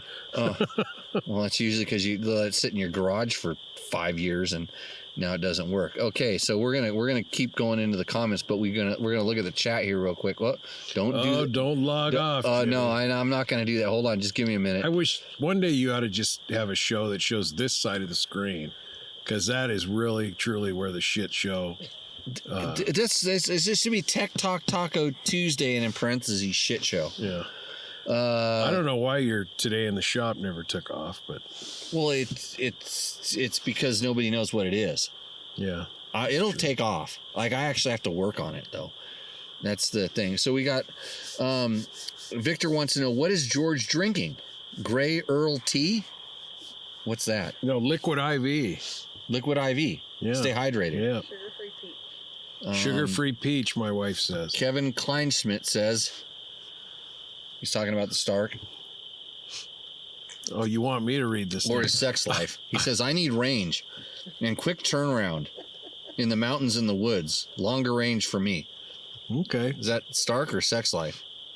I don't know. Have another tequila. What do they come Victor, to the show how come for? they don't protect the land from mining corporations and the solar farms? Now He spelled it wrong, but he's pissed. He's upset. Well, yeah, no kidding. You don't get a Stark Varg without a mine. Let's talk about solar farms. The Black Plague, as they call it. And Victor around. also wants to know, did you wear the Tiva sandals when you went to the meeting? Is you talking about Nine Toes? Yeah, Nine Toes here. When I went to that meeting, you would probably be confused about I fit right in. I didn't wear a tie-dye t-shirt. I thought one of you guys had a tie-dye t-shirt on. I'm thinking that's it. So you're wearing a Tech Talk Taco Tuesday t-shirt. Yeah. Mm-hmm. Yeah. Did you purchase that From you? from me? Yeah. Did you He's ever a sponsor. Did you ever spend? You didn't, I want to. Did you buy it I want for to him? reach. No. Okay, because bought- you would do that. He bought one of the first ones too. Yeah. Okay. Did you take a picture of you in a really cool location and send it to me? I don't have no cool locations yet around No my house. cool locations. Unless I was on a pontoon. So all of you people, we watched that movie last night. All of you people that bought the T-shirts, you're supposed to wear your T-shirt in a cool location and send it back to me, and then I'll put it up on the show. Okay, I was at Fossil Bowl. I should have done it there. Okay. You ever been to Fossil Bowl? I was at Fossil Bowl too. Use it possible. Yeah. Where's that? Killer place, man. And I should have done it, but I don't know. I'm not electronic solver, so I wouldn't know how to put it on. Were you up there this weekend? No, they just did some track changes this weekend, though, so I was going to think about go checking it out. This weekend or a week ago? Yeah. Oh, this must be a local motocross track. No, it's in Idaho. Oh, yeah, it's old. It used to be on the circuit before It's been Washougal since was. 1972. It's been there. Wow. Yeah, I've not heard of this one. Killer place, man. There's a lot of history behind it. Cool. Well, anyway, so you just find some kid to take a picture of you and your shirt, and then you have them send it to me. From Just your van. from. Yeah, let them outside of the van. I know they've been in there for a long Well, I time. ran out of candy. Okay, now the real problem, real thing. Okay, Victor's. let's see. Dennis Faldorf again says, The e-dirt bike reminds me how snowmobiles operate. Twist and go via the CV transmission. CV trannies, "Can we say trannies?" are too much for the dirt bike, Depends on the content. but the e-dirt bikes nail that feeling. Instant acceleration. So the question, does a Stark flow well at a steady 50 for 30 miles with minimal throttle twisting? Well, that's a really good question. Let your Absolutely guest not. answer. It's not making it. It will. I think if you're doing 50 miles an hour for 30 miles, if you're doing 50 miles an hour, I doubt you're making it Oh past. boy, I hope I didn't make that go away. It's up. Yeah, I fixed doubt it. you're making it past, maybe 15 miles max. At 50 12. miles an hour. Yeah. Yeah. Maybe 12 miles. Okay, maybe. so I think what he's asking more is if you're on a 50 mile an hour road, Is it herky jerky? it would be weird for me because you'd have to turn the throttle so far, and when I want to decelerate, I mostly let most of the way off, you think about it, when you shut off, you shut all the way off. If you shut off on the gas bike and it's weird because you shut off on the electric bike, it's a long ways to bring the speed back up. Where on the gas bike, I don't feel like I have to turn the throttle as far. Gas bike. Electric bike, you have to turn the throttle farther because the throttle position seems to be a lot more relative to the speed. Like when I was riding on the trail, I was shutting it all the way off, and I quit doing that. I quit shutting it all the way off and kind of went to more. I found a kind of a medium position where I was so it was instant, because if you shut it all the way off, it goes into regen, number one, and then it's a long ways to get it before it starts pulling again. Is that your experience? Yes and no. I mean, it's like, I'm just trying to think about how they do like throttle to output, like in what ratio, because they probably run like a PID loop, off of here's the input, here's what I'm doing. So I'm assuming like if you're letting off the throttle, if you're on the throttle and you let off, I bet the throttle backs off until it meets your current throttle input to start applying the same amount of power that you backed off to. It's not like a constant thing. Like the throttle in acceleration wise, like when he talks about like CV transmission too, like coming from riding snowmobiles, the electric bike is so 1-to-1 with your throttle to your rear tire. Like it feels very equal across, I'm giving it 10% here and it really feels like you're putting 10% to the tire. Like with a snowmobile, it's like I have to give it, like my snowmobile clutch engages at 3,800 RPM. So there's no delay or that tension coming out of the belt. There's no losses, going from throttle to tire other than, like your chain and then the gears. On the electric bike. Yeah. But on a CVT, there is a lot of loss. Oh yeah. Like between the belt, you got your main shaft, your secondary clutch, your primary clutch. And then like on a snowmobile, it goes across to another belt that drops down to another shaft that goes to drivers, that goes to your crack. Yeah. And like this electric bike is, straight out of the motor to one more gear through a shaft that goes to your sprocket, your drive sprocket. And then you're off to your rear tire via the chain like any other bike. Yeah, it's super 1-to-1, but that's the weird thing is like it seemed like to bring the speed back up, I just had to turn. It wasn't like there was any lag. It just took more throttle than it's kind of funny because it's so responsive. I don't want like what we call a more aggressive throttle. Maybe you're just more timid about it, getting it back to that position. I'm sensitive about it. That's I know what about I mean. You called me timid. Yeah. Well, I'd call you a lot of other things. But it's a family show. Speaking of that, it was. I started the show with the F word tonight. I see the end of this comment. Hey, was which that kind of an a-hole when I got started on the show tonight? Yeah. I no comment. Okay, good. Yeah. So I can only see the end of another comment. I'm blaming it all on George because I know it's a factually correct thing that happened. Victor has a question. He asked what happened to my Dodge truck. What does he want to know? Well, it's factually correct that Jimmy blew a tranny last week or something. No, I didn't. I cracked a transmission pan. That's not the same as blowing a tranny. The tranny still works just fine. So, family show, George. So you call your truck Dimples. Yeah. Does your tranny have a name? Dodge. Yeah, it's like an 8-speed or something like that. It's 8-speed tranny. Yeah, that's a work in progress, Victor. I think he's going to show up at the Rebel Rally with 2 gallons of ATF. Let's get to the have their mechanics. Let's get back to the comments here. I got it's in one of these things here. Here it is, right here. Let's see. Oh, here's where we get into the. Okay, so Michael Shea says, I encourage anyone who wants to see something crazy to go to watch Eddie Carlson's 2025 Romaniacs Silver Class Prologue Helmet Cam footage. It's unreal. I hope I can ride one of these someday. So I think we touched a little bit on that. If you go to Grangeville and you find Riley, he'll probably let you ride his bike. He likes to send it though, huh? He's a good rider. You're not send it.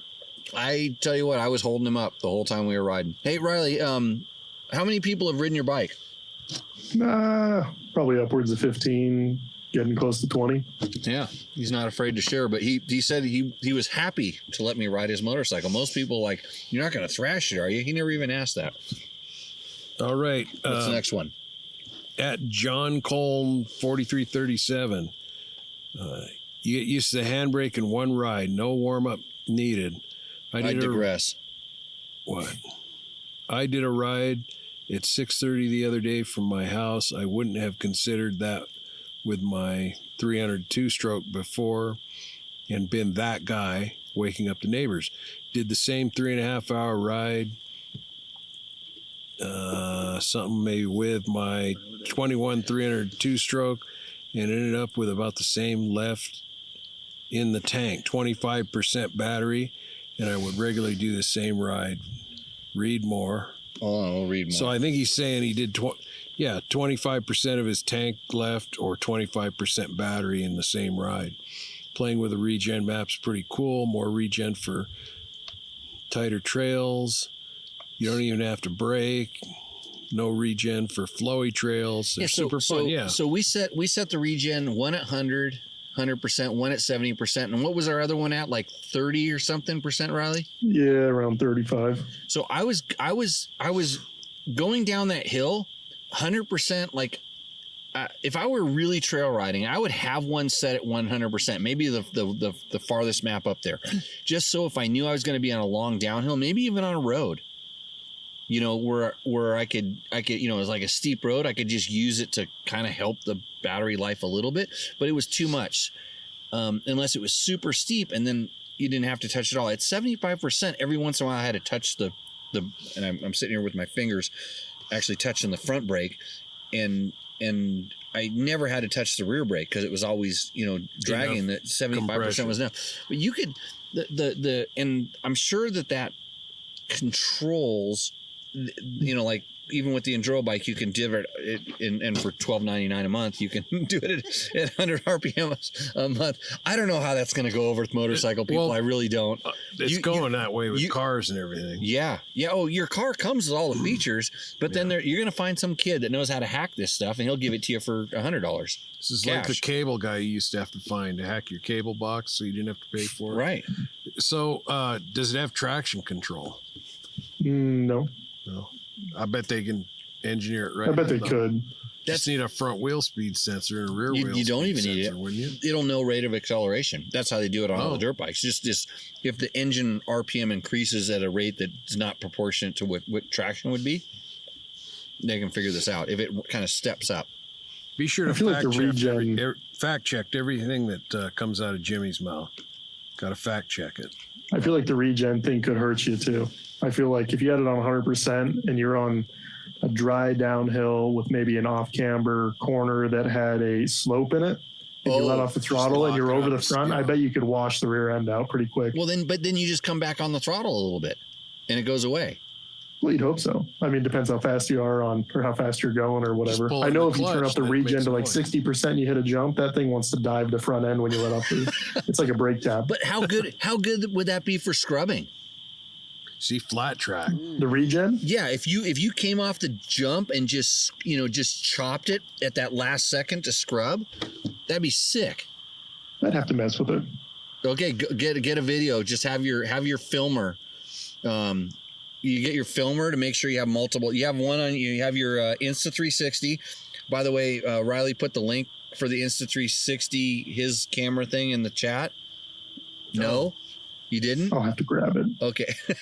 So if you had your Insta360 on you when you did it, and then you had your filmer getting the other side as you're working on this, try different levels of regen, you could be the regen king of Stark World for all the guys that want to moto with it, is you give them the setting, because nobody like, you know how you didn't want to set your sag, or everybody wants to know the settings.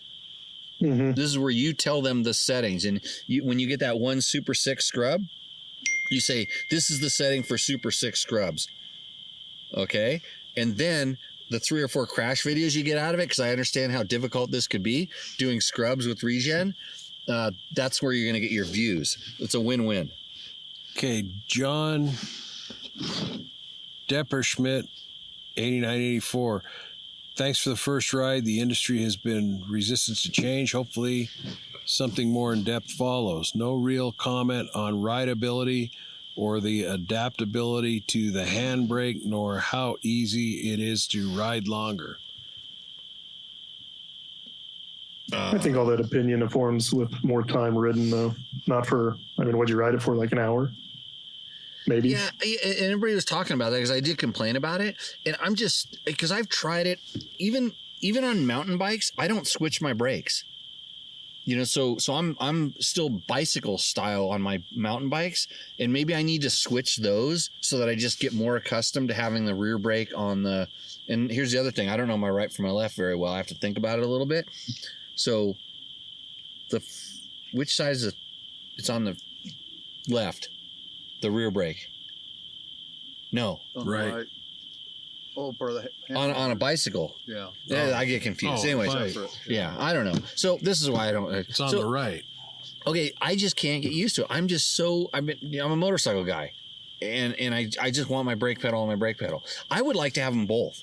In all honesty, I have a couple bikes that have the Recluse rear brake set up with the clutch, and I have two levers. I have a clutch and a thing. That's where a Clake could work if you could ever set it up. But anyways, back to That's the biggest complaint I've heard too. Is like I've about 3 people that ride bicycles. When they ride this, they're like, "I wish the rear brake was on the right." And I'm like, absolutely no way. In my mind, am I going to come off a dirt bike and be like, I'm going to have my rear brake on my right, my front brake on my left? Like I'd be so goofed up. And I'm able to go between my bicycle and my motorcycle without any problems. But maybe if I switched them, then I would get more used to having the brake on the other side. I don't know. Maybe you should just have somebody like me blind switch all that stuff around. You just get on it and ride like hell. And I and can then do you that. Get used to it. No, I can do that, but then I have to check myself. It doesn't happen right away, but the problem is when I panic. Yeah. When all of a sudden you go into instinctive mode, instinct muscle memory, and then you do the wrong thing, and then you go flying over the handlebars because you grab too much front brake. Let's see. Which one are we at now? Well, I think we skipped that one that was just highlighted. Stark really needs to get Jimmy the bike, Yabba. Yeah, Stark needs to get me a bike. I don't know. I pissed somebody off over there. I obviously, we'll see. Now that is that a surprise? That you pissed somebody off over there? You know, look at how you treated these guys when they came up. Get the fuck out of here! I can't get this shit working. I told him to shut up, didn't I? Can't get no. That's just, I'm focused on the mission. That's just Jimmy, like right. But my job, task oriented. My job is to test a vehicle or something like that, and I want to do it properly. And they were trying to tell me how to do it. They did not want me riding, which I did, and I didn't want to. If they gave me that motocross bike, if they gave me Riley's bike, I never would have taken it trail ride. I would have just taken it straight to the track. I may have ridden around the track a bunch and go, God, this thing can be pretty good off road, which it was. I mean, for a motocross bike. So you're mission oriented, Jimmy. You're not career oriented. You're mission oriented. No, I'm artistic. Pressing flesh, you know, being this guy Hyper. that's schmooze and trying to get this. You're career oriented, and I heard that about military people. You're mission oriented people, leaders, but career oriented leaders are usually shot. I kill you. They're usually shot by their own troops, Jimmy. So be glad that you're mission oriented. Oh, it's happened. What are your thoughts about not having a clutch? I realize it's not needed, but did we just read that? We kind of covered that. Yeah. He says involve clutch work, including killing the drive, like whiskey throttle situation. I kind of like a clutch because sometimes my brain doesn't tell me to do this, but it might tell me to do that. So now we're back to instinctive. Yeah. And that's where my foot goes down. See, when I ride, I rarely turn the throttle too far, but when I do use clutch and brake to fix it. I mean, it's just when you make a mistake on one, you compensate with the other. Yeah, what I've learned, but the brake is the one that really works because, like, a lot of times by the time you go for the clutch, it's too late. It'd be funny if they had a bunch of cameras with all like a view on the controls, a view of you stabbing that air brake with nothing there, and what was going on with the rest of the bike. Then your heart rate monitor where it blips, and you go, oh shit, what the hell? What was the other thing I told you, Riley? How much? I told you how many times I did the Can you turn that down? Is there a down button? You got to turn this down. Well, it's yeah, but then we chop all you are is a mustache. I'm fine with that. Okay. How many times I tell you I was air shifting?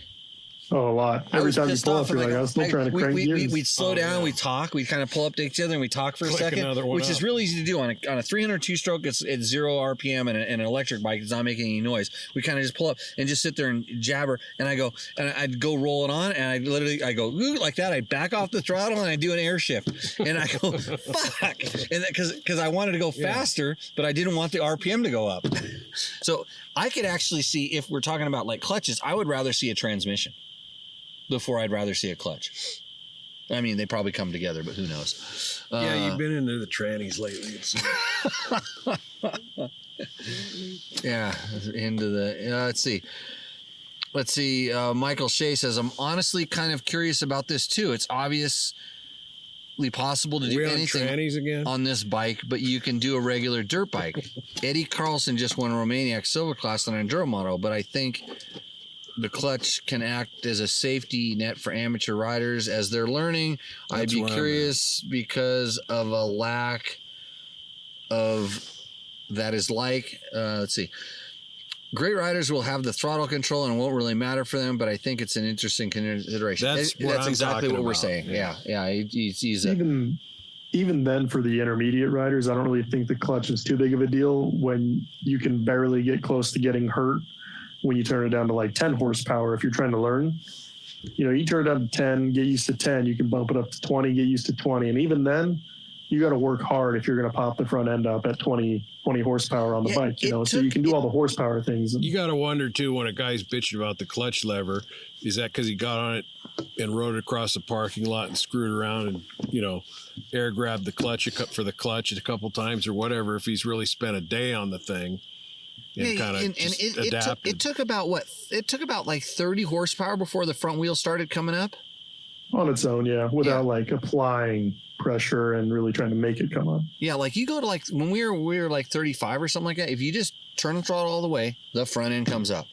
And when it was at 80 or 50, even when we were 48 or whatever it was, if you go boop, you just do the little thing that you would ordinarily do. Like you get on the 300 and it feels very lackadaisical and very dead after you get off that thing, but at that like 40 some horsepower, you go boop like that. It tires up. It's more if you do it right, it goes. If you do it wrong, your body position's wrong or something, it just spins. And so I don't wait till the wheelie boys get them in your neighborhood. Then I won't hear them. Well, probably. Let's see. And he says they talk about the electronic clutch now. It's not a wet clutch like the EM trials bikes have, so you can rev the motor and use that inertia to launch up something. Have you tried just from a dead stop, just launching, like splattering and stuff? I have on like logs, like going up a hill or something. You need that initial. I feel like I'd be better. I think once I really learn how to do it, or maybe get that sweet subscription of adjusting power modes, but being able to get that initial inertia and dump it. You need to call up Stark and tell him you're working for Dirt Bike Test now. You're advising us on how a Stark works, and you need to test that out. Otherwise, we'll just say it sucks. Hasn't Paul spent time on these electric bikes? Neff? The EM? I don't know. He'd be a good one. Electric motion, talk about those moves and stuff. Yeah. So, watch the IRC Tire Guys videos. He does hard enduro obstacles back to back with gas bikes and the Stark and explains in detail the differences. He is still able to do bigger blips and bigger obstacles. Just applied his techniques to all throttle control. That makes sense. Is that it? No, it's just Stark videos. Oh, that's all the Stark comments. We got to go back to the other ones where people say how good I am at doing this show. I don't like to talk about myself too much, but there we go. Let's see. That's old stuff. These are all their other stuff. I don't really care about this stuff anymore. What was the clear gas tank in one of the Honda IMS 2.6 gallon tanks? Yeah, it was a clear gas tank. He just said it, an IMS 2.6 gallon tank. Yeah. What was a clear gas tank? Clear. It wasn't black. It wasn't what? He wants to know if it was IMS's 2.6 gallon tank. I don't know. Ask Trevor. This is a Trevor question. He's supposed to answer these things. Just say yeah. Yes. Well, I'm not gonna. I'm doing that. That's what I'm doing on the show, answering all the questions. Okay. Riley, do you have any other questions for us here on this show? We lost you again, didn't we? Did we? Just the old video. But that's all right.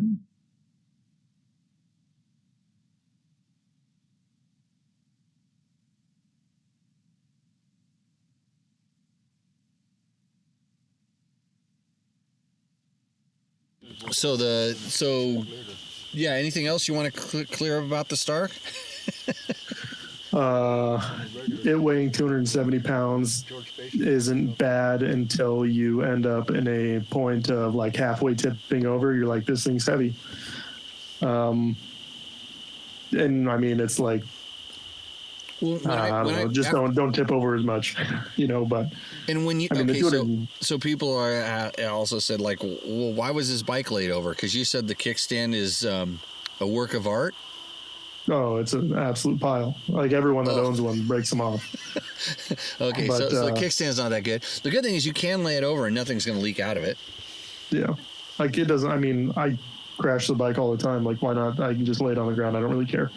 But when I picked it up off the ground, it wasn't crazy heavy. I wasn't, No. I mean, I'm used to picking up like fully prepped adventure bikes. And that's horrible. But even like when my KTM 500 has a big 5-gallon tank on it, it wasn't any worse than that. It wasn't bad. No, it's like, like it's 270 pounds just as it sits. It's not like, I mean, your KTM with the bigger tank, a chainsaw, etc., is probably getting in the 250 range, maybe. Yeah. What do they weigh stock? They're like 234 pounds wet, maybe. A KTM 300 is. But as far as weight goes, it's not that big of a concern. Riding it, you definitely don't feel it because you don't have any of that rotating mass from a crankshaft, a piston, etc., in the center of the bike. So you don't feel it in a lot of that stuff. As you accelerate, as you rev it up, it doesn't get that much heavier. I mean, you feel the wheel inertia, but you definitely, it's kind of like a two-stroke. Like two-strokes don't get that much heavier as you rev them up. Like a four-stroke, especially a 450, really does. Yeah, like when you go, like if you go corner on a four-stroke at, 7,000, 8,000 RPM in second gear versus going to third or even fourth gear and lugging through a corner, you're like, oh wow, this bike handles so much better. It's like that bike handles that good all the time, regardless of what you're doing. Without having such a wound up motor, crank, or weight in the center of the bike. But I really think the bike is, like for me as a casual rider, it's been really nice to wash it, charge it, and then ride it. And then I put, coming up on 28 hours on it in the span of, I've had it for like a month and a half, almost coming up to 2 months. And like, I barely put hours on my Honda because, I mean, knowing my Gosler, you start getting, somewhat anal about your bikes of like, I'm going to tear it down. I'm going to grease the linkage. I got to do my air filter. I got to change the oil. I got to do the oil filter, et cetera, et cetera. How many air filters have you done on the Stark? Oh, I think none. Yeah, zero. But now one, which is nice too. You go to like Fossil Bowl, that track, it's a dusty track. At the end of the day, and you start blowing out berms in front of your buddies, and their air filter is absolutely caked. Their filter's ruined. But I think it's a good bike for casual people that want to go maximum. If you're going slow on single track, probably 40 miles. If you're riding double track and you're getting on it, 25 miles. I think it's a good addition, but it's not the solution. Yeah, I totally agree. I mean, that's kind of like where I've been with a lot of electric stuff. I have motocross bikes, I have enduro bikes, I have dual sport bikes, I have rally bikes, I have adventure bikes. I don't really cross pollinate.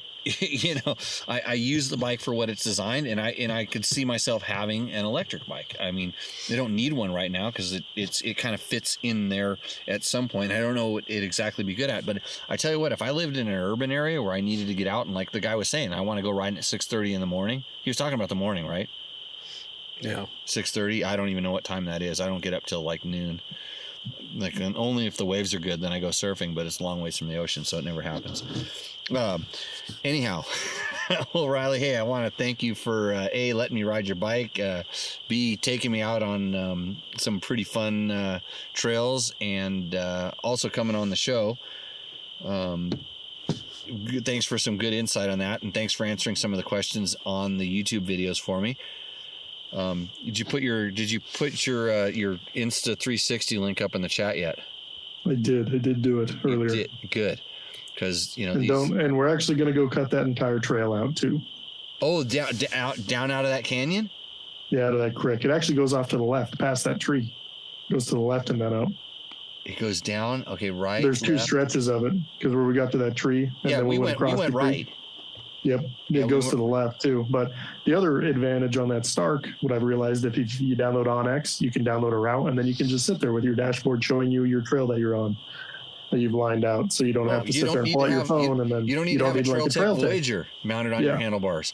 By the way, Trail Tech, a sponsor of the show, they're really upset that you just said that, but that's okay because I still think the Trail Tech has its advantage though over that. Don't get me wrong. Okay, and The Trail Tech obviously has its purpose in place. You could be over a riding cell Yamaha. phone. That'd be better too. Yeah, I'm pretty sure riding Yamaha. I don't know why I would say that. I've done since I seen you, I've done 450 miles on my Tenere. I'm going to put a postcard from my Tenere up on my Instagram in the next couple of days. So just be looking out for that. Hey, what's your Instagram, Riley? RY_POX. So go follow Riley. He's a hoot to, I mean, I hate crash videos. I know they told you like that one, and I did put one at the end of the video. People said, "Did you crash that?" And I'm like, "It wasn't me." Is that idiot kid I was riding with? No, hey, that on the video that looks nothing like what really happened. Never does. What do you mean?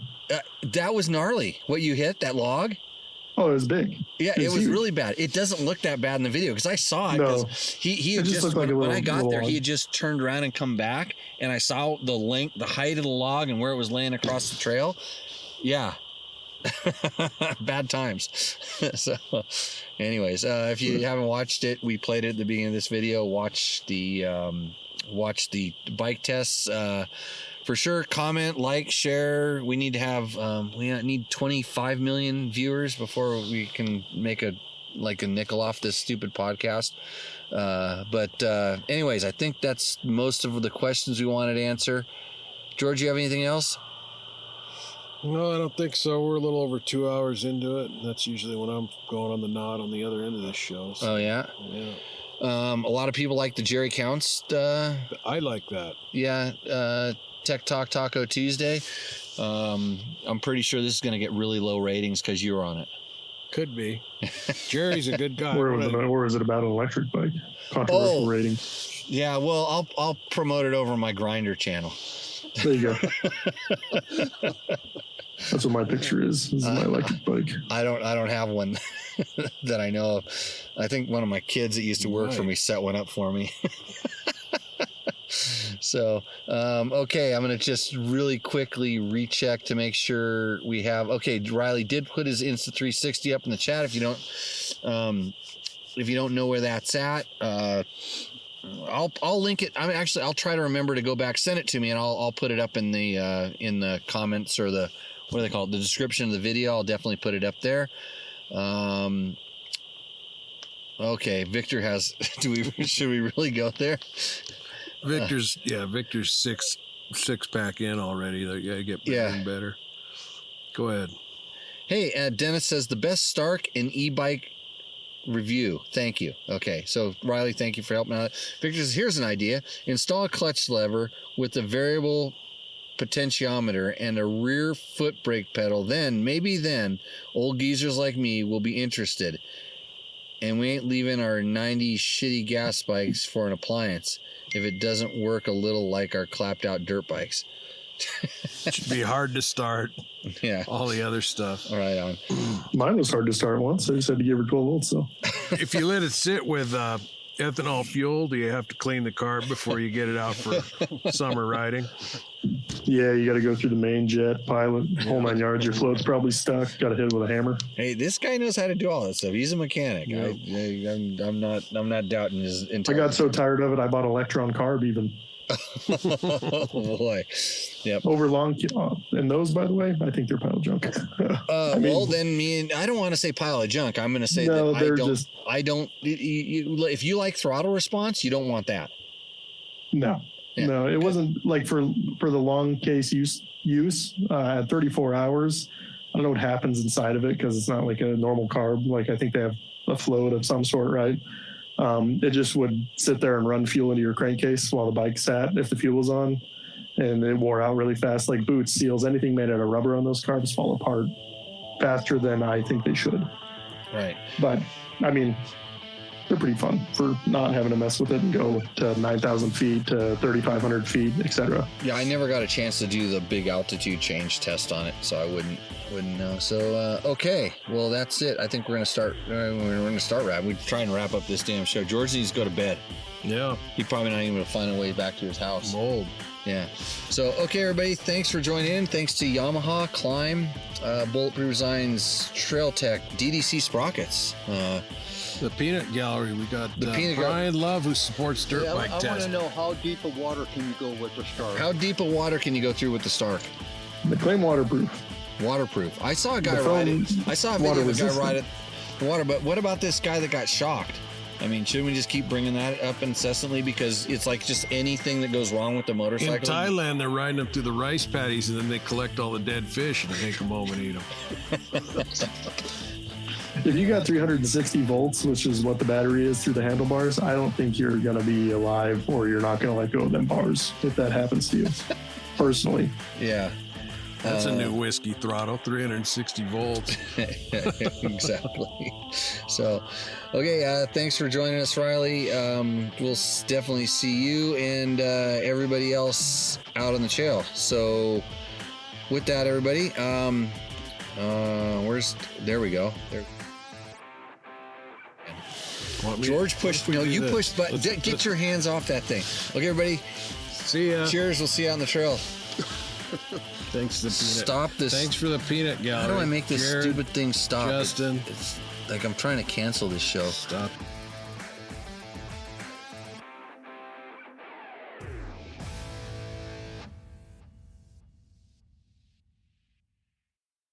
If you liked what you saw in this video, come check us out over at dirtbiketest.com on the webs. We have bike tests, product tests, a lot of fresh dirt, and you can even support us by clicking through our links. Hopefully, we'll see you out in the trail.